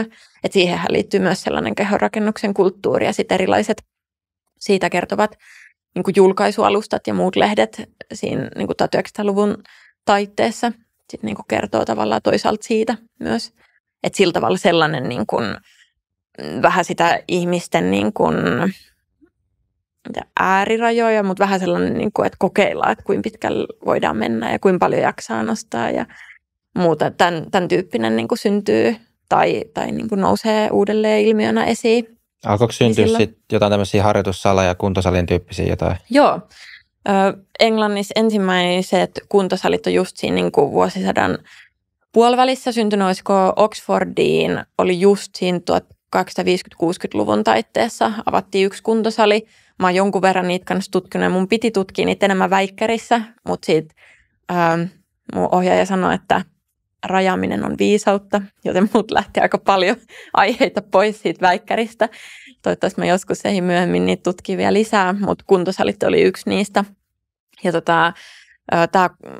ehkä jos me mietitään nykyisin niin kuin kuntosaleja, niin ei ne 1200 kuntosalit, mitä 247 Fitnessiä ollut, että sellaisia ei ollut. Mutta ne oli semmoisia, mitä mä nyt kuvailisin, niin miten me ajatellaan, millainen on semmoinen niin kuin koululiikuntasali. Korkea katto, renkaita, erilaisia tämmöisiä voimisteluapparaatuksia, välineitä. Siellä saattoi olla käsipainoja esimerkiksi mukana, köysiä, sellaista voimistelupohjasta usein, mutta oli siellä myös niin kuin painoja, myös mitä voitiin hyödyntää. Ja sitten jonkun verran alkoi tulla myös ihan tämmöiset, niin kuin mitkä on musta yllättävän modernia, tämmöiset oikein niin kuin kuntosalilaitteita.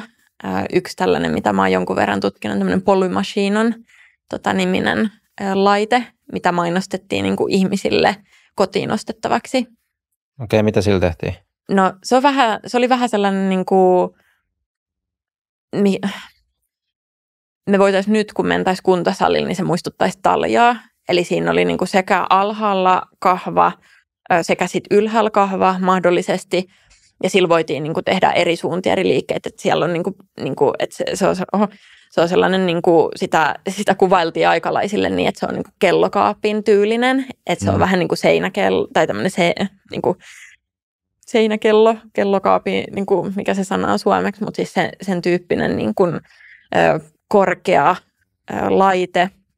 Ja sen takia tätä luonnehdittiin näin, koska kerrottiin, että se sopii muun muassa vaikka kirjastohuoneen tai tällaisen niin kuin sisustukseen mukaan. Eli hyvin niin kuin puhutaan nyt sitten taas oikein niin kuin ylä- ja ylemmän keskiluokan niin kuin tämmöisestä luksustuotteesta, että nyt ei puhuta missään nimessä enää niin kuin edes vahingossakaan niin kuin työväestä, vaan nyt puhutaan niin kuin tällaisesta niin kuin ostettavasta tuotteesta, mikä on nimenomaan kertoo siitä niin kuin vapaa-ajasta ja siitä, että on varallisuutta tällaiseen. Niin ajateltiin, että se sinne niin kuin sisustukseen sopii hyvin ja sillä voi niin kuin naiset ja lapset ja miehet voi jumpata tällä ja niin kuin, sit siihen oli oppaita, että mitä eri liikkeitä sillä pystyi tekemään ja erilaisia exercise, mitä sillä tehtiin. Sitten siellä on semmoinen yksi ihan mahtava opas, mikä kertoo niistä liikkeistä, niin siellä on semmoinen mies, kenellä on niin kuin frakki päällä, että ne kuvituskuvat oli niin kuin, että en jotenkaan jaksa uskoa, että se on oikeasti niin kuin frakki päällä siellä jumpannut, mutta se oli niin kuin mainosmateriaalina ehkä houkuttelevampi kertoa niin kuin siitä statuksesta, minkä sä saat, jos sä ostat tällaisen laitteen. Ja sitten naisilla oli semmoiset valtavat vannehameet, kun he siellä niin kuin jumppaa menemään ja silleen, että mä oon yrittänyt... Ai mitä? Niin, treenaamalla nouset tavallaan tuohon yläluokkaan. Niin, varmaan siinä voi sellaista ajatusta olla. Mä oon yrittänyt etsiä, että onko joku oikeasti ostanut tämän laitteen, että onko meillä mitään todistetta siitä, että näitä on ollut käytössä. Uskoisin, että ihan pelkästään se, että ei tämmöistä opasta niin kuin olisi olemassa, jollei niitä oikeasti olisi, koska se opas nimenomaan tähtäisi siihen, että sä omistat sen laitteen ja sitten sä voit ostaa tämän oppaan, mikä niin kuin kertoo siitä, miten sitä käytetään. Mä oon jonkun verran löytänyt niin kuin lehtien tämmöisiltä niin kuin osta-ja-myy-sivuilta mainintoi siitä, että näitä laitteita on niin kuin myyty eteenpäin. Että mä en sitten tiedä, kertooko se siitä, että ei olla oltu tyytyväisiä siihen laitteeseen vai mistä kertoo, mutta ainakin siitä, että niitä laitteita on ollut ihan olemassa. Että sitten vähitellen alkaa niin kuin, ja tämä oli niin kuin yllättävän aikaisia, että musta se Polymachine oli kans 1850-luvulla keksitty laite, mutta sitten niin kun mennään sinne vuosisadan loppupuolella, niin alkaa yhä enemmän tämmöisiäkin laitteita muitakin tulee vastaan. Että myös tämmöinen kaupallisuus tulee sitten tähän mukaan ja nykyään on valtava teollisuuden ala, tämä hyvinvointi ja liikunta, kaikki välineet ja muut. Kyllä, ja sitä mä näin mä sen tulkitsin myös siinä, että kun sitä suositeltiin niin kuin käytännössä koko perheelle, niin mä mietin, että siinä voi oikeasti olla se pyhä tarkoitus taustalla siitä, että halutaan, että koko perhe niin kuin liikkuu ja harrastaa ja kuntoilee, mutta myös se, että kun sitä mainostettiin koko perhe, niin sehän niin kuin, voi ajatella, että saa niin kuin rahoille parempaa vastinetta sillä, että useampi pystyy käyttämään sitä, että jos olisi vaan silleen, että vain miehille, niin sittenhän se rajaa sitä asiakaskuntaa versus se, että se on niin kuin kaikille mainostettu. Mutta se, mikä siinä on mielenkiintoista, että siinä oppaan johdannossa sanotaan, että kuitenkin niin kuin kuvituksissa he ovat käyttäneet naisia ja miehiä niin kuin heille niin kuin silloin, kun sopivaa on. Eli sitten siinä on kuitenkin ollut joku juttu, että kaikki liikkeet he ei ole halunnut käyttää esimerkiksi naista kuvituksena. Että sitä mä oon ajatellut jossain kohtaa vielä, että pitäisi oikein tarkemmin lähteä katsoa, että mistä se sitten johtuu. Että mitä eroja niissä liikkeissä sitten on, mitä ne siellä esittelee. Niin, oliko silloin, tai olettaisin, että oli siis just tämä, että naisille ja miehille sitten on erilaiset ihanteet, että minkä tyyppistä liikuntaa ja minkä tyyppistä treeniä ja kehoihanne ja tämän tyyppiset asiat? Joo. Mä jotenkin olen ehkä yllättynytkin siitä, kun mä ajattelin silloin, kun mä lähdin tutkimaan, että siinä olisi ollut isompi ero.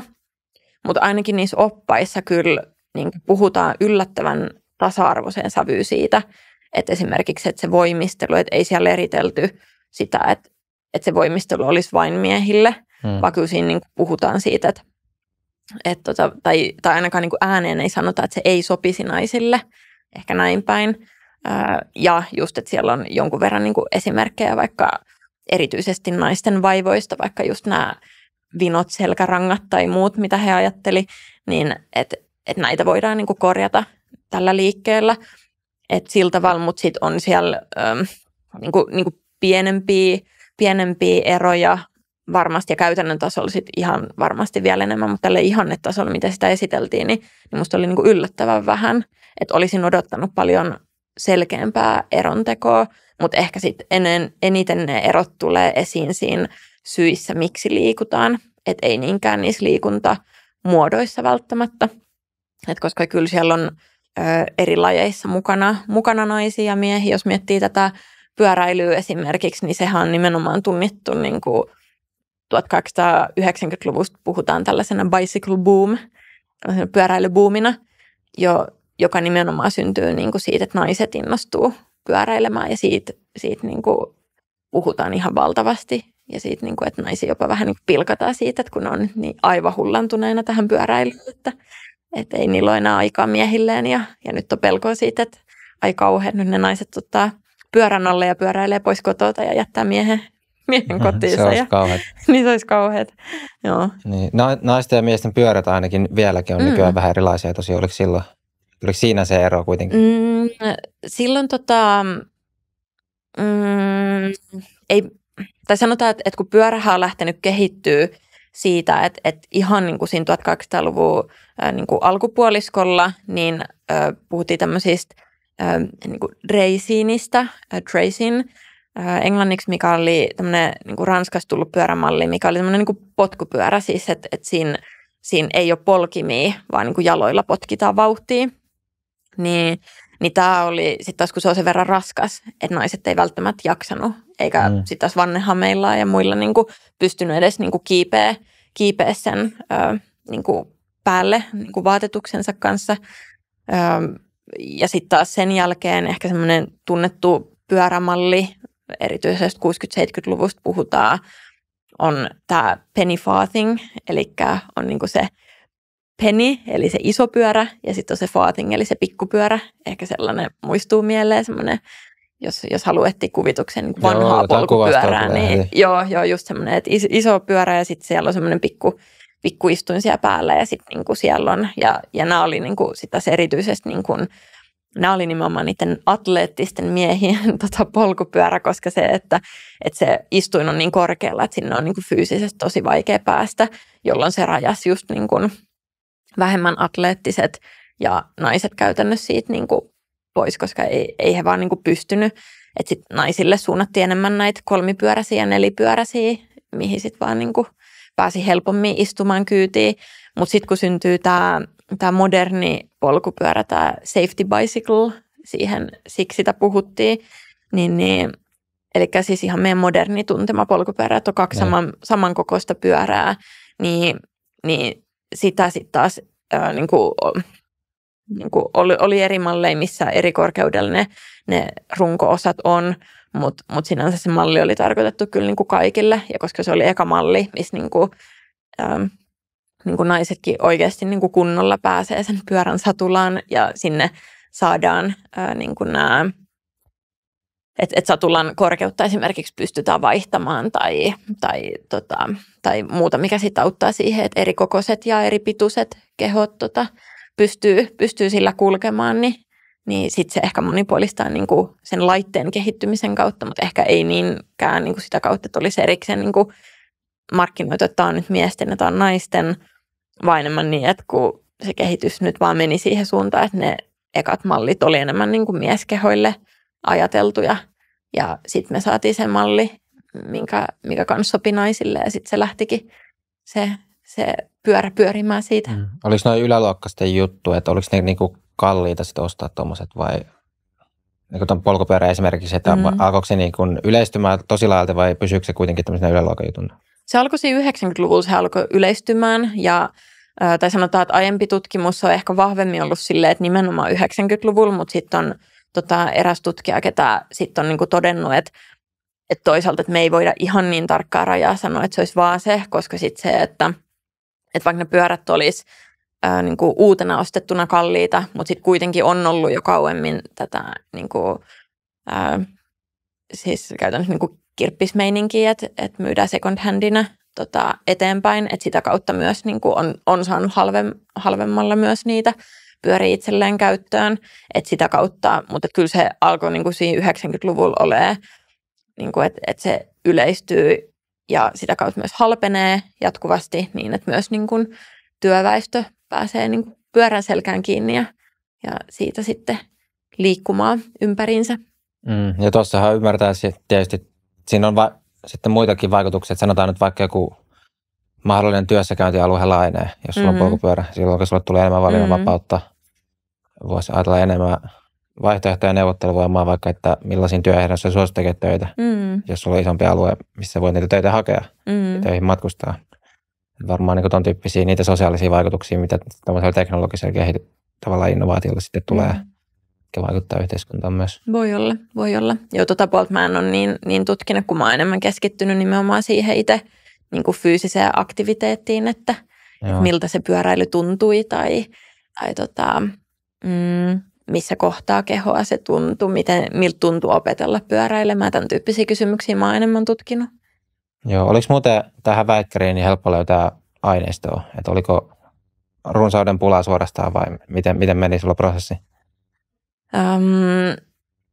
Vähän sekä että digitaalisia aineistoja on tältä aikakaudelta jo tosi hyvin, että kun mä aloitin väikkäriprojektin, niin iski korona päälle, jolloin mä en 2 vuoteen päässyt matkustaa niin, että mä olisin päässyt oikein niin kuin arkistomatkoille Englantiin hakemaan aineistoa, jolloin mä olin ne ekat pari vuotta käytännössä niin kuin digitaalisen aineiston armoilla, mitä onneksi on tosi hyvin, mutta se keskittyy erityisesti just siihen ihannetasoon ja siihen löytyy tosi paljon materiaalia. Sanomalehtiarkistoista löytyy paljon materiaalia, mutta sitten se materiaali, mitä on sitten vähän enemmän niin kuin kissojen ja koirien kanssa etitty, on se, missä kuvataan niin kuin yksilöiden kokemuksia, että sitä sellaista henkilökohtaista materiaalia. Et esimerkiksi yksi ihan mieletön aineisto, mikä mulla on tällaisen Ada Florence Smartin, hänen nimisen naispyöräilijän, ei siis, tai itse asiassa hän jonkun verran pyöräili kilpaa myös sit jo noin vuosina, mutta niin kuin ennen kaikkea siis tämmöinen niin kuin arkipyöräilijä, niin hän piti 4 vuoden ajan päiväkirjaa joka ikisestä pyörämatkastaan, minkä hän pyöräili. Että hän laittoi sen, ja tämä kertoo osin just tämmöisestä, mitä niin kuin tässä keskustelun alussa puhuttiin siitä sellaisesta tieteellistymisestä ja mekanistisuudesta ja siitä, että se on mielenkiintoista, miten se vähitellen siirtyy myös sinne ihmisten arkeen. Että hän laatii niin kuin taulukon siitä, että minä päivänä hän on pyöräillyt, mahdollisesti mihin kellon aikaan hän on pyöräillyt, mikä sää oli, mikä teiden kunto oli, kuinka monta mailia hän on pyöräillyt, minkä reitin hän on pyöräillyt, muut kommentit, missä hän sitten saattoi kertoa, että miksi hän on mennyt jonnekin tai kenen kanssa hän meni sinne tai miltä hänestä tuntui. Oliko se hauskaa, oliko se työlästä, koska hän osti uuden pyörän lampun, koska hän osti uuden pyörän, koska hänen ystävä Helena opetteli pyöräilemään, tämmöisiä kaikkia tosi yksityiskohtaisia kuvauksia. Niin tämä aineisto multa esimerkiksi löytyi, kun mä olin tuolla Warwickin yliopistolta löytyy tämmöinen National Bicycle Archive, niin sieltä ihan niin kuin fyysisenä aineistona kävin sitten läpi ja sieltä sitten kuvaamassa tämmöiset aineistot mulla mukaan. Tuommoinen pyöräilypäiväkirja vähän niin kuin.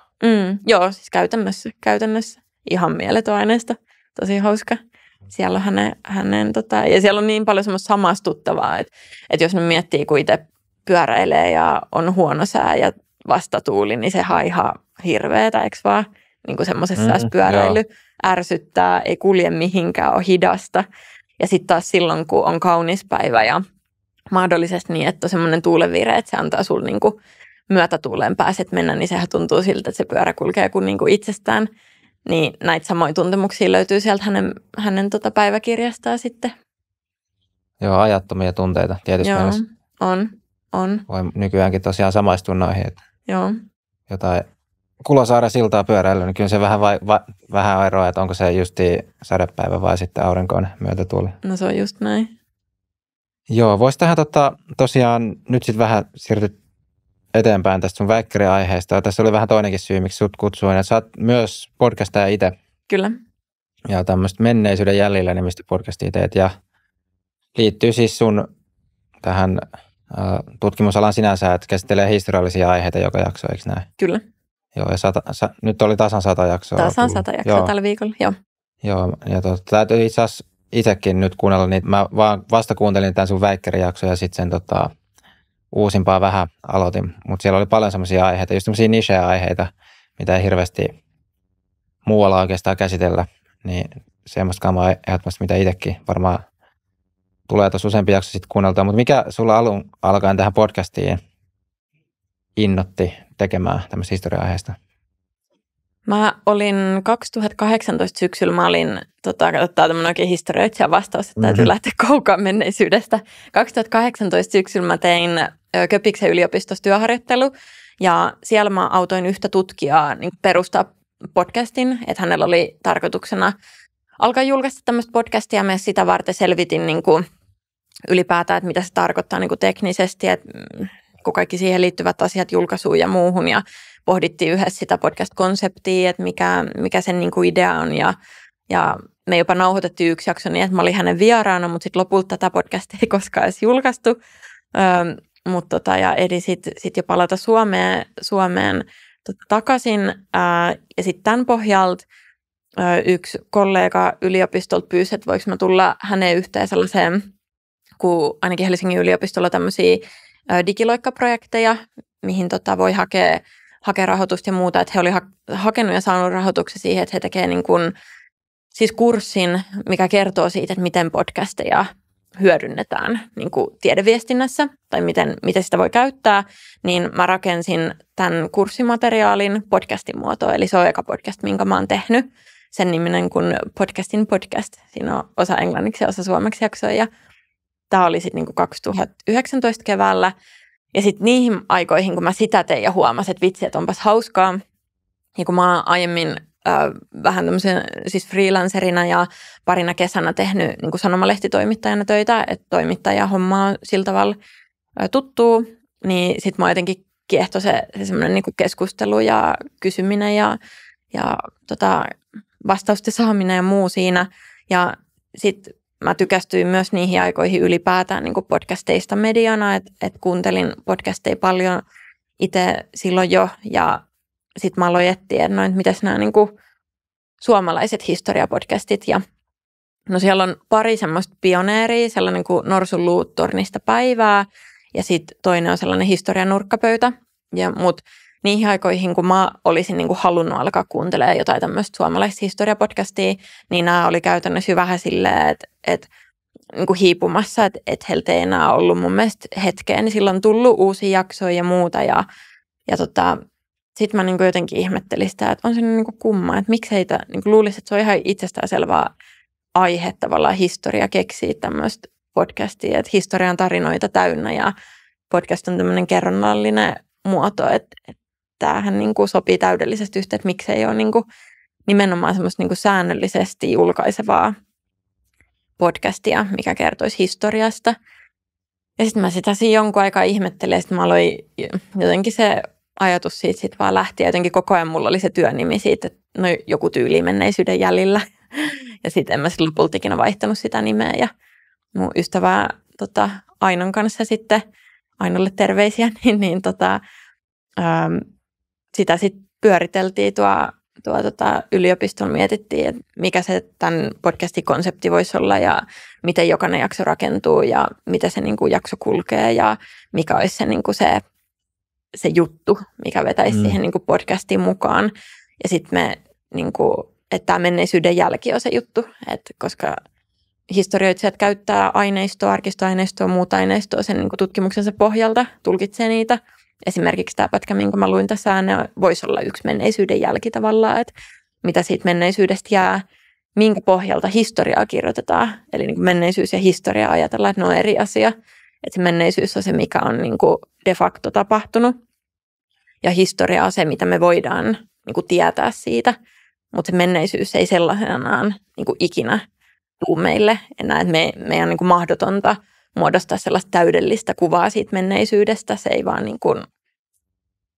ole niin kuin mahdollista tai yhtä tapaa kertoa siitä menneisyydestä, vaan on monia historioita.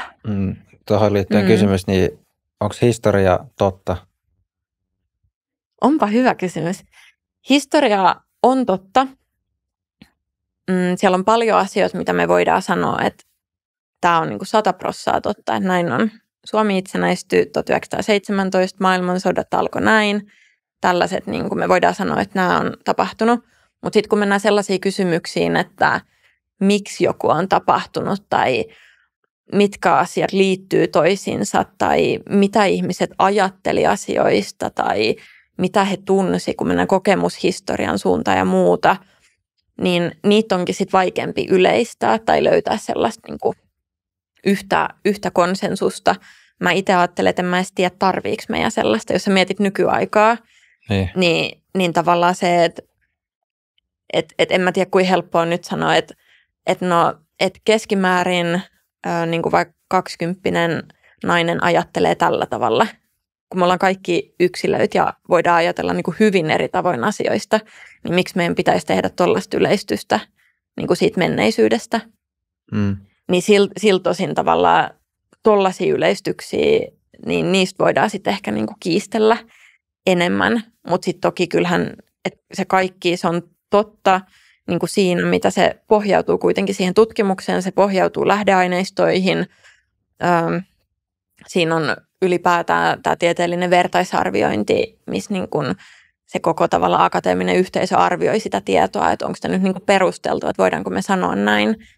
Ja sen niin kuin pohjalta syntyy tutkittua tietoa, mihin voimme luottaa. Mutta se, että totta kai niin kuin sitä tutkijat tekee ja sitä mä yritän osin tämän niin kuin podcastin avulla opettaa sellaista tiettyä lähdekriittisyyttä ja sellaista tavalla, että osaa niin kuin kyseenalaistaa ja arvioida sitä tietoa, mikä vastaan tulee. Että historia on kuitenkin just sen takia, koska siihen aina esimerkiksi, että kun meillä ei vaan aina ole aineistoa, mikä kertoo tai antaa vastauksia tiettyihin kysymyksiin, niin silloin se altistuu myös niin kuin historian väärinkäytöksille tai sille, että tulkitaan niin kuin tahallisesti asioita väärin esimerkiksi.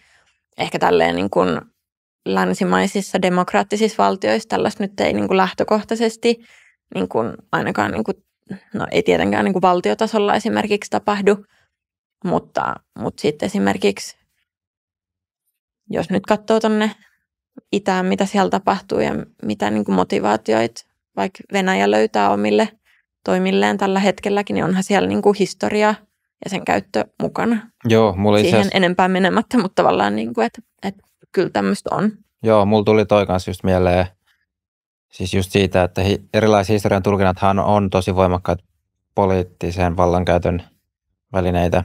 Ja sitten no just vaikka toi Venäjän tapaus, niin kyllähän sitten siinä taas on edellytyksenä, että riittävän, tai että se historian tulkinta ei ole myöskään mikään vaan niin kuin hatusta heitetty, vaan että riittävän moni myöskin jakaa sen tulkinnan, jolloin se antaa sille tulkinnalle valtaa. Kyllä. Ja toinen, missä nämä koko ajan tappelee nämä eri historian tulkinnat, on tietenkin siis tämä Israel ja Gaza esimerkiksi tilanne. Joo. Ja sitten jos mä otan kotimaisestakin politiikasta, mä siis löydän esimerkkejä, ne ei ole tämmöisiä väkivaltaisia toisin kuin nämä, tai niihin ei liity väkivaltaa, mutta sanotaan vaikka nyt me tiedetään, että vaikka Suomessa meidän vaikka julkisen talouden tila on menossa tosi huonoa suuntaan ja valtion velkaantuminen, niin sitten voi olla erilaisia tulkintoja, että joku voi tulkita, että me ollaan harjoitettu vaikka viimeiset 30 vuotta tosi vasemmistolaista politiikkaa, mutta sitten joku toinen voikin tulkita, että no itse asiassa meillä on ollut melkein koko ajan täällä kokoomushallituksessa, että tämä on oikeasti me ollaan harjoitettu tosi niin kuin liian oikeistolaista politiikkaa, että jos vaikka ottaa ihan tästä niin kuin lähivuosina. Kyllä. Ja nämä molemmat varmasti on ihan niin kuin legitiimejä tulkintoja ja niistä sitten käydään sitä kamppailua, jonka siis perusteella muodostuu käsityksiä ihmisille, vaikka että mitä sitten tulee vaikka äänestämään seuraavaksi, koska heillä on joku tulkinta, että johtuiko tämä mennyt kehitys vaikka siitä, että se oli vaikka me ollaan oltu liian vasemmistolaisia, vai ollaanko me oltu vaikka liian oikeistolaisia täällä ja millaista muutosta me halutaan. Siis pointti vaan se, että nämä historian tulkinnathan on koko ajan oikeastaan meidän arkipäiväisessäkin keskustelussa läsnä. Niin ja sit jos miettii, mitä säkin nyt kuvasit, niin nehän on asioita, mistä me ollaan tässä päivässä eri mieltä. Niin miksi me oletettaisiin, että menneisyydessä kaikki oli samaa mieltä toistensa kanssa? Ei ne ollut. Niin tavallaan se, että kun niitä erimielisyyksiä on ollut silloinkin, niin tavallaan mä itse niin kuin edustan sitä ajattelua, että mä en niin kuin näe välttämättä tarpeelliseksi sellaisen niin kuin täydellisen jotenkin semmoisen kokonaiskerronnallisen niin kuin historian tavallaan kirjoittamista, että näin asiat menivät, vaan mä tykkään enemmän niin kuin pohtia, että mitkä oli tavallaan ne rajat sille, että mikä oli mahdollista tapahtua. Että vaikka niin kuin, ton mun aihesuhteen, että kun puhutaan kokemushistoriasta, että mitkä oli vaikka ne, millainen se pyörä oli, millaisilla teillä he ajoivat, millaisia matkoja he ajoi minne suuntiin. Tavallaan, että nämä on kaikki sellaisia tekijöitä, mitkä niin kuin rajaa sitä tavallaan sellaista niin kuin merkityskenttää, että mikä kaikki saattoi olla mahdollista. Ja sitten näistä eri tekijöistä syntyy varmaan eri yhdistelmiä, että mitä on tapahtunut, mutta mä näen se sillä tavalla hedelmällisempänä ja ehkä reilumpana sitä menneisyyttä kohtaan, että ei mun tarvitse niin kuin väittää silleen, niin kuin, että näin kaikki tekivät. Ja tämä nyt on vähän kärjestämistä, ei näin niin kuin, tietenkään niin kuin, välttämättä tehdäkään, mutta niin kuin, yritän vaan korostaa sitä pointtia siitä, että enemmän semmoinen, niin kuin, että mikä kaikki olisi voinut olla mahdollista vaikka kokemushistoriallisesti. Mutta just siihen historian tutkintaan kuuluu, tai historian tutkimukseen kuuluu se eri vaihtoehtojen pohtiminen just tämän tapaan, niin kuin, että mitä eri tulkintoja meillä asioista on ja mitä eri mieltä eri ihmiset olivat ja miksi ja muuta. Ja se siitä sitten mielenkiintoista tekeekin. Lähdetään näitä kaikkia kartoittamaan ja eri ihmisten näkemyksiä eri aiheisiin. Ja tuohon liittyen tuli just, kun mainitsit nämä eri mahdollisuudet, niin mikä on mun mielestä mielenkiintoisesti miettiä myös, ja mistä ehkä tulee yksi semmoinen, voisiko sanoa historiatieteen, niin minkä takia on mun mielestä perusteltu, että sitä niin tutkitaan ja tehdään ja näin. Eli tavallaan, että historiatiede voisi antaa meille jotakin työkaluja, jotta me voitaisiin nykyisyydessä tehdä parempia päätöksiä myöskin. Kyllä. Vaikka siis myös on oma itseisarvonsa sillä, että niin tunnetaan historia. Mutta joka tapauksessa niin se, että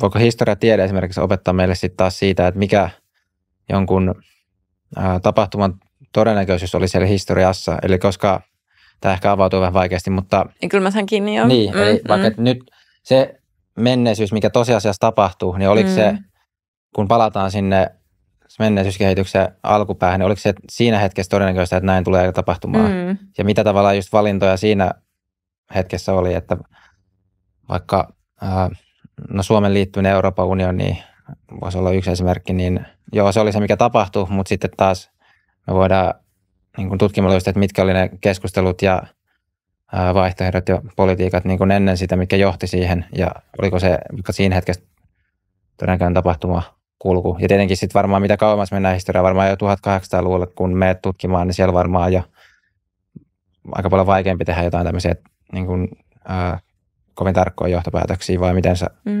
sanoisit, että lähihistoriassa varmaan se aineisto on niin laaja, että siinä on niin kuin helpompi tehdä tarkkoja analyysejä, että mikä oli vaikka jonkun tapahtuman todennäköisyys, mikä sitten tosiasiassa tapahtui. Joo. Mun on pakko sanoa, että mä oon ehkä itse pikkusen kyyninen tavallaan siitä, että voidaanko me niin kuin tällä tavalla oppia menneisyydestä tavallaan hyödyntää jotenkin semmoisen niin kuin tulevaisuuden ennustamisesta tavallaan tai niin kuin just näiden vaihtoehtojen niin kuin arvottamisesta ja rajaamisessa.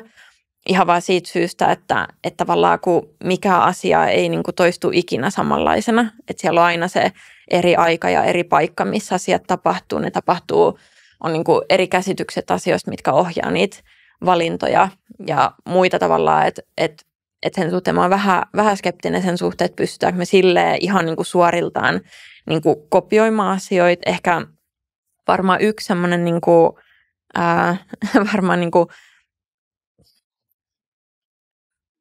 ei voi sanoa laiksi tai periaatteeksi, mutta ehkä yksi semmoinen, mikä mulla on itse asiassa kouluhistoriasta jäänyt mieleen itselle, on tavallaan se, että silloin kun ihmiset voi huonosti, esimerkiksi, että on taloudellisesti huonottajat tai muut, niin yleensä ääriliikkeiden suosio nousee.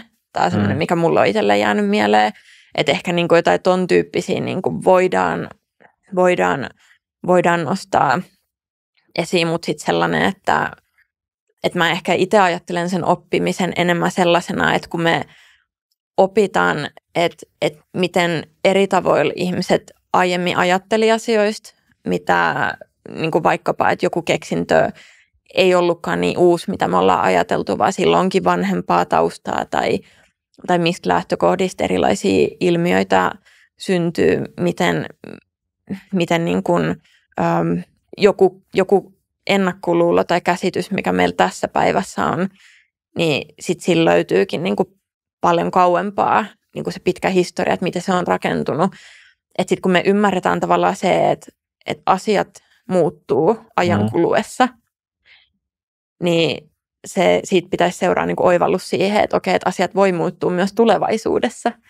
Että asiat ei niin kuin pysy tällaisenaan, että ainut mikä on varmaa on muutos, tosi kliseinen, mutta niin kuin näinhän se on. Niin sitten tavallaan, että kun niin siis tällaisesta ajatuksesta saa kiinni just siitä, että se muutos on väistämätöntä, niin sitten me ehkä osataan kyseenalaistaa enemmän sellaisia asioita, mitä me ajatellaan pysyvinä. Niin sanoisitko sä, että historiasta ei juurikaan voi löytää säännönmukaisuuksia? Kyllä mä luulen, että on niin kuin tutkijoita, ketkä on tätä ajatusta niin kuin parempia selventämään kuin minä tai löytää siitä enemmän, mutta ehkä mä itse en ajattele niin kuin menneisyydestä sillä tavalla, että mä yritän enemmän ajatella sitä sellaisen tietynlaisen niin kuin empatiakyvyn kautta, että jos mä pystyn ymmärtämään menneisyyden ihmistä, mikä voi olla, tai niin kuin, että menneisyyden ihminen voi olla tosi erilainen kuin minä tässä hetkessä, ja mä pystyn häntä ymmärtämään, jopa sellaista ihmistä, ketä on tehnyt vaikka mun mielestä tosi vääriä asioita, tai ajatellut tosi väärällä tavalla asioista, tai jotenkin, että sillä on eri arvot kuin mulla, mutta mä pystyn silti ymmärtämään häntä. Mun ei tarvitse hyväksyä hänen tekoi, mutta mä pystyn ymmärtämään, niin musta se helpottaa niin kuin nykypäivässä erilaisten ihmisten kohtaamista, millä mä veikkaisin, että on positiivisia vaikutuksia meidän yhteiskunnassa sillä, että me hyväksytään erilaisuutta ja pystytään niin kuin sovittamaan erilaisia ajatuksia, toimintatapoja, käytänteitä yhteen. Niin ehkä mä näen niin kuin ne oppimisen prosessit enemmän tällaisina, ilman että täytyy semmoisia niin kuin lainmukaisuuksia niin kuin vetää. Mutta tämä ehkä kumpuu just siitä, että kun mä en ole poliittisen historian tutkija tai taloushistorian tutkija, vaan mä oon kulttuurihistorian tutkija, niin siksi mä ajattelen asioista tällä tavalla. Mutta niin kuin varmasti on henkilöt, ketkä osaa tuohon kysymykseen viisaammin vastata kuin minä. Niin ja varmaan siinä on ero just, että mistä puhutaan, että joku kulttuurissa ehkä säännönmukaisuuksien tai toisteisuuksien löytäminen on vähän monimutkaisempaa kuin sitten taas, jos puhutaan vaikka yksittäisen ihmisen käytöksestä, niin siinä taas on tietenkin löydettävissä. Mutta senkin taustalla kulttuuri. Niin. Erilaiset tavat ajatella ja toimia ja muuta. Ja nämä on niin kuin ne syyt, mistä mä tykkään kulttuurihistoriassa nimenomaan, että tavallaan sellaisen niin kuin nimellisesti niin kuin järkevän toiminnan taustaltakin voi, tai niin kuin, että sitä määrittää silti hyvin vahvasti sellaiset niin kuin ympäriltä opitut tavat tehdä asioita. Ja toihan on hirveän mielenkiintoinen, kun just tässä ajassa tosi paljon puhutaan tästä tekoälyn kehityksestä esimerkiksi, niin sehän ammentaa just menneestä datasta tai menneistä tiedosta. Kyllä. Ja pyrkii tai tekeekin siitä jotain todennäköisyyksiä ja sitten muodostaa vastauksia, niin kuin mitä siis kannattaisi nyt tehdä tai tulisi tapahtumaan tai näin. Että sitten taas jos tavallaan toi sun näkemys olisi lähempänä sitä todellisuutta, niin silloin voisi ajatella, että vaikkapa tekoäly olisi asia, joka ei pysty meille tuottamaan oikeasti mitään kauhean relevanttia niin kuin nykyhetkessä tai tulevaisuudesta, ainakaan kulttuurin suhteen. Joo, sellainen tulevaisuuden tutkija kuin Otto Tähkäpää, ketä oli vieraana mun podcastissa, kun puhuttiin tulevaisuudesta menneisyyden jäljillä, niin hän sanoi musta hirveän hyvin, että muistaakseni jotenkin näin, että hän niin kuin palkkaisi jokaiseen yritykseen päivystävä humanismi, tai päivystävä humanistin sinne niin kuin arvioimaan eri asioita ja sitä tuomaan sitä sellaista ihmisnäkökulmaa mukaan sinne. Ja musta siinä on kyllä ihan pointtinsa. Mitkä on näiden 100 jakson aikana, mitä olet tehnyt tämän menneisyyden jälleen, niin mitkä on ollut semmoisia suurimpia oppeja, mitä olet saanut tästä tekemisestä tai niistä aiheista? Mitä... No varmaan, ehkä mä tiivistäisin sen 3 asiaa.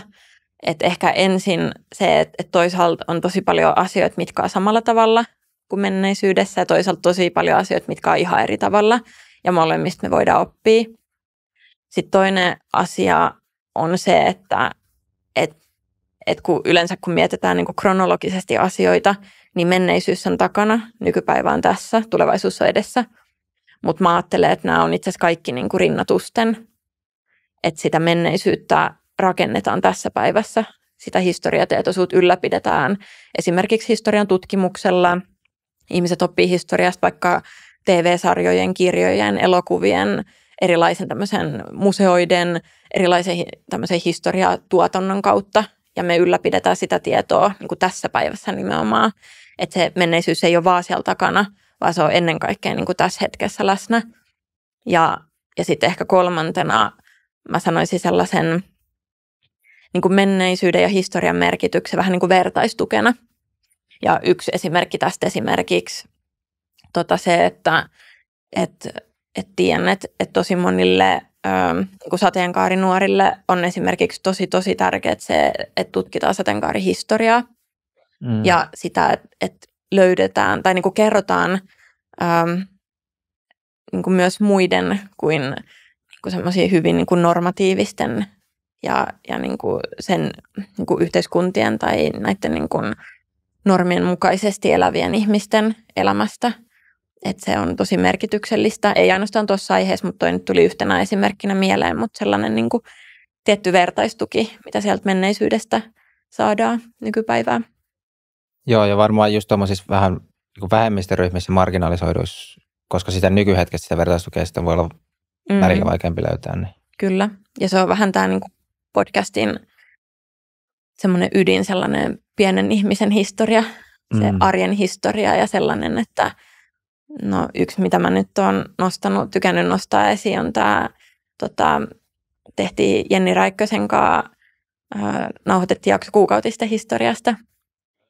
Niin tavallaan se, että eikä ainoastaan, niin kuin, että naisten pitäisi tietää tästä, vaan ylipäätään niin kuin, siis muidenkin, että musta on jotenkin tavallaan käsittämätöntä, että mitä kaikkea, niin kuin, vaikka itsekin on kouluhistoriasta oppinut ja kuin, niin kuin pieniä asioita on lopulta lukenut vuosilukuja ja jotenkin sotien osapuolia ja muita. Enkä mä sano, että tämä ei olisi tärkeää, mutta se, että toisaalta mä mietin tämmöistä niin kuin näin arkista asiaa, että mitä mä en ole tiennyt siitä, että miten naiset on tällaisen asian niin kuin hoitanut menneisyydessä. Niin jotenkin se oli ehkä yksi semmoinen jakso, missä mä tajusin silleen, että onhan se nyt ihan hassu, että miten mä en tästä tiedä. Joo, siis joo, ja tämmöiset tavallaan intiimiä asiat, intiimiteemat. Mua kiinnostaisi, jos olisi jakso, en tiedä, oletko tehnyt, ja löytyykö, onko kukaan tutkinut, mutta jakso vaikkapa masturboinnin historiasta? Kyllä seksihistoriaa on tutkittu kyllä paljon, että tässä podcastissa ei ole suoraan tuosta aiheesta, mutta meillä on jakso seksityöläisten historiasta 1830-luvun Turussa esimerkiksi, mikä itse asiassa taitaa olla yksi kuunnelluimpia jaksoja podcastilla. Mutta joo, no tuossa tuli esimerkkinä mieleen mun omasta aiheesta, että pyöräilysuhteen pelättiin, että se toimii masturbointina. Että koska se värisee, niin kuin se pyörää, kun sä ajat sillä jossain mukulakivillä, niin se vibraatio on, mikä siitä aiheutuu sen satulan ja istujan välillä, niin pelättiin, että se aiheuttaa hedelmättömyyttä tai mahdollisesti toimii niin kuin masturbointivälineenä. Niin siis pelättiin, eli se olisi negatiivinen asia, jos näin olisi. Joo, että se nähtiin, niin kuin, koska se ei ollut, niin kuin, että sitä ei nähty niin kuin sellaisena siveellisenä asiana. Niin sanoisitko sä, että sun podcastin aiheet on nimenomaan tästä niin kuin sosiaali- ja kulttuurihistoriaa lähinnä? Pitkälti, mutta kyllä sieltä löytyy monenlaisia muitakin teemoja. Kyllä sieltä löytyy muistaakseni jakso nimeltä taloushistorian ABC ja esimerkiksi kun puhuttiin tautien ja tämmöisten epidemioiden historiasta, niin puhuttiin myös sitä kautta, niin kuin, että miten tilastoja ja tämmöistä niin kuin hyvin pitkän aikavälin tämmöistä tutkimusta, mikä toki osin on niin kuin kulttuurista, mutta niin kuin tässä tapauksessa vahvasti niin kuin myös tilastoihin pohjaavaa, että miten sitä, että kyllä monenlaisia jaksoja on, mutta toki siinä näkyy se, että kun mä itse niin kuin tästä kulttuuri-sosiaalinäkökulmasta tavallaan lähestyn, niin kyllä se osin näkyy siellä jaksoaiheissa myös. Joo, mun mielestä on siis kiinnostavia teemoja nimenomaan siltä kannalta, koska itsekin on kiinnostunut tavallaan aina siitä, että miten jotain asioita voi saada paremmaksi. Niin sitten, ja ehkä johtuen myös siitä, että koska kulttuuri ja tämmöinen yhteiskunta, ja ne on tavallaan niin vaikeasti määriteltävä mitenkään eksaktisti, niin siihen jää sitten semmoista, sanoisiko, semmoisen niin kuin jopa niin kuin toiveen kaltainen elementti, että semmoinen toive siitä, että nämä on asioita, mitä voi muuttaa myös niin paremmaksi. Kyllä. kun samaan aikaan sitten vaikka joku biologiset ominaisuudet esimerkiksi on asioita, mitä on sitten taas hirveän niin kuin hidas muuttaa, tai joku ihmisbiologia tai muu, että ne kehittyy niin kuin vuosituhansien saatossa. Niin sitten just, että voiko sieltä historiasta löytää sellaisia esimerkkejä, ja mitkä olisi ollut sitten niitä tapoja, että miten, ja niitähän on, että millä tavalla jotkut asiat on muuttunut kulttuurissa, yhteiskunnassa paremmiksi, ja sitten niistä oppimalla, niin saako niitä nykypäivää, ja mitkä voisi olla nykypäivässä semmoisia malleja, työkaluja, toimintatapoja, miten sitten taas nykypäivä ongelmia pystyttäisiin korjaamaan. Ja ehkä myös se niin, kuten itsekin sanoit, niin että se vertaistuki, että asiat voivat muuttua paremmaksi, koska aikaisemmin jotkut asiat, mitä on pidetty vaikka mahdottomina, onkin nykypäivänä mahdollisia, niin sitten se luo sitä toivoa, että okei, nykypäivänä jotkut ongelmat, mitkä satuttaa vaikka monia ihmisiä, niin sitten voivat korjaantua tulevaisuudessa. Joo, ja sitten toisaalta mun mielestä se on myös tosi tärkeä havainto, ettei historiaa kirjoiteta tai siitä ajatella sellaisena niin kuin lineaarisena kehityskulkuna, että nyt ollaan jostain, niin kuin, tiedätkö mikä nyt olisi semmoinen hyvin karikatyyrinen, että nyt ollaan jostain pimeän keskiajan mudista niin kuin lähdetty ja nyt ollaan tämän nykypäivän kukoistuksessa, että on ihan niin kuin ei pidä paikkansa, että niin kuin tavallaan sen tyyppisten niin kuin ajatusmaailmojen myös kyseenalaistamista. Että tästä esimerkiksi, jos mietitään vaikka niin kuin sukupuolta tasa-arvoa tai ylipäätään mitä niin kuin sukupuolista ajatellaan, niin kuin tavallaan herkästi saattaa joku miettiä, että että menneisyydessä kaikki oli jotenkin niin kuin tosi huonosti ja nyt niin kuin vähitellen rakennetaan tätä niin kuin parempaan ja jotenkin, että kaikki saa olla mitä on ja niin kuin pohtia sen oma identiteettinsä sillä tavalla, kun sen niin kuin,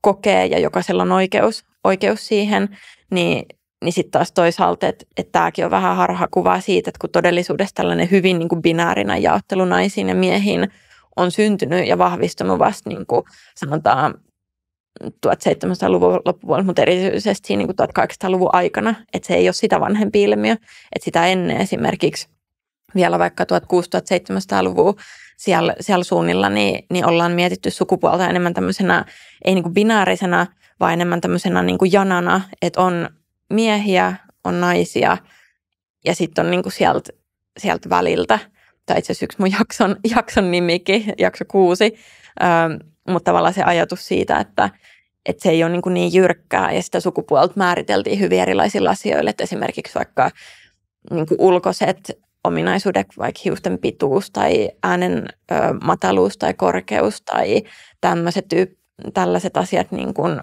vaatetuksella oli tosi iso merkitys, että nämä yhtä lailla ohjasi sitä ymmärrystä siitä sukupuolesta, että sitä ei ajateltu niin kuin biologispohjaisena kuin mitä se niin kuin nykyään sitten ja sieltä 1800-luvusta asti niin kuin on ajateltu, vaan enemmän sellainen, että siinä on semmoista niin kuin joustovaraa tavallaan, että sä voit olla jotain muuta kuin nainen tai mies, niin ehkä nykypäivän ajattelu ei siis ole niinkään niin kuin sellainen lineaarinen niin kuin kehityskulku tähän, vaan enemmän, että tämän tyyppistä ajattelua jo on ollut olemassa.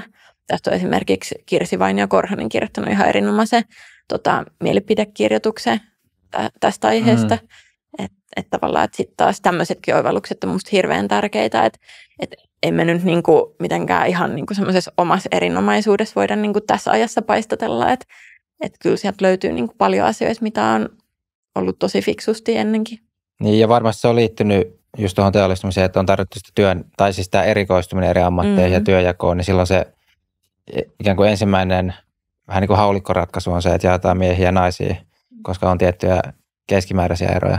Mutta sitten kun taas meillä 1900-luvulla, 2000-luvulla tultaessa kaikki tilastonkeruu, datankeruu tulee paljon niin kuin tarkemmaksi. Me saadaan paljon tarkempaa dataa, niin silloin se tavallaan jako kahteen ei enää ole niin hyödyllinen, koska me pystytään jakaa ihmisiä paljon niin kuin, aina tapauskohtaisesti, että mistä nyt sitten puhutaankaan, että jos puhutaan vaikka jostain soveltuvuudesta tiettyyn työhön, niin siinä on sitten ihan paljon tarkemmat attribuutit, mitkä sitä määrittää, kuin sitten se kaksijakoinen sukupuoli.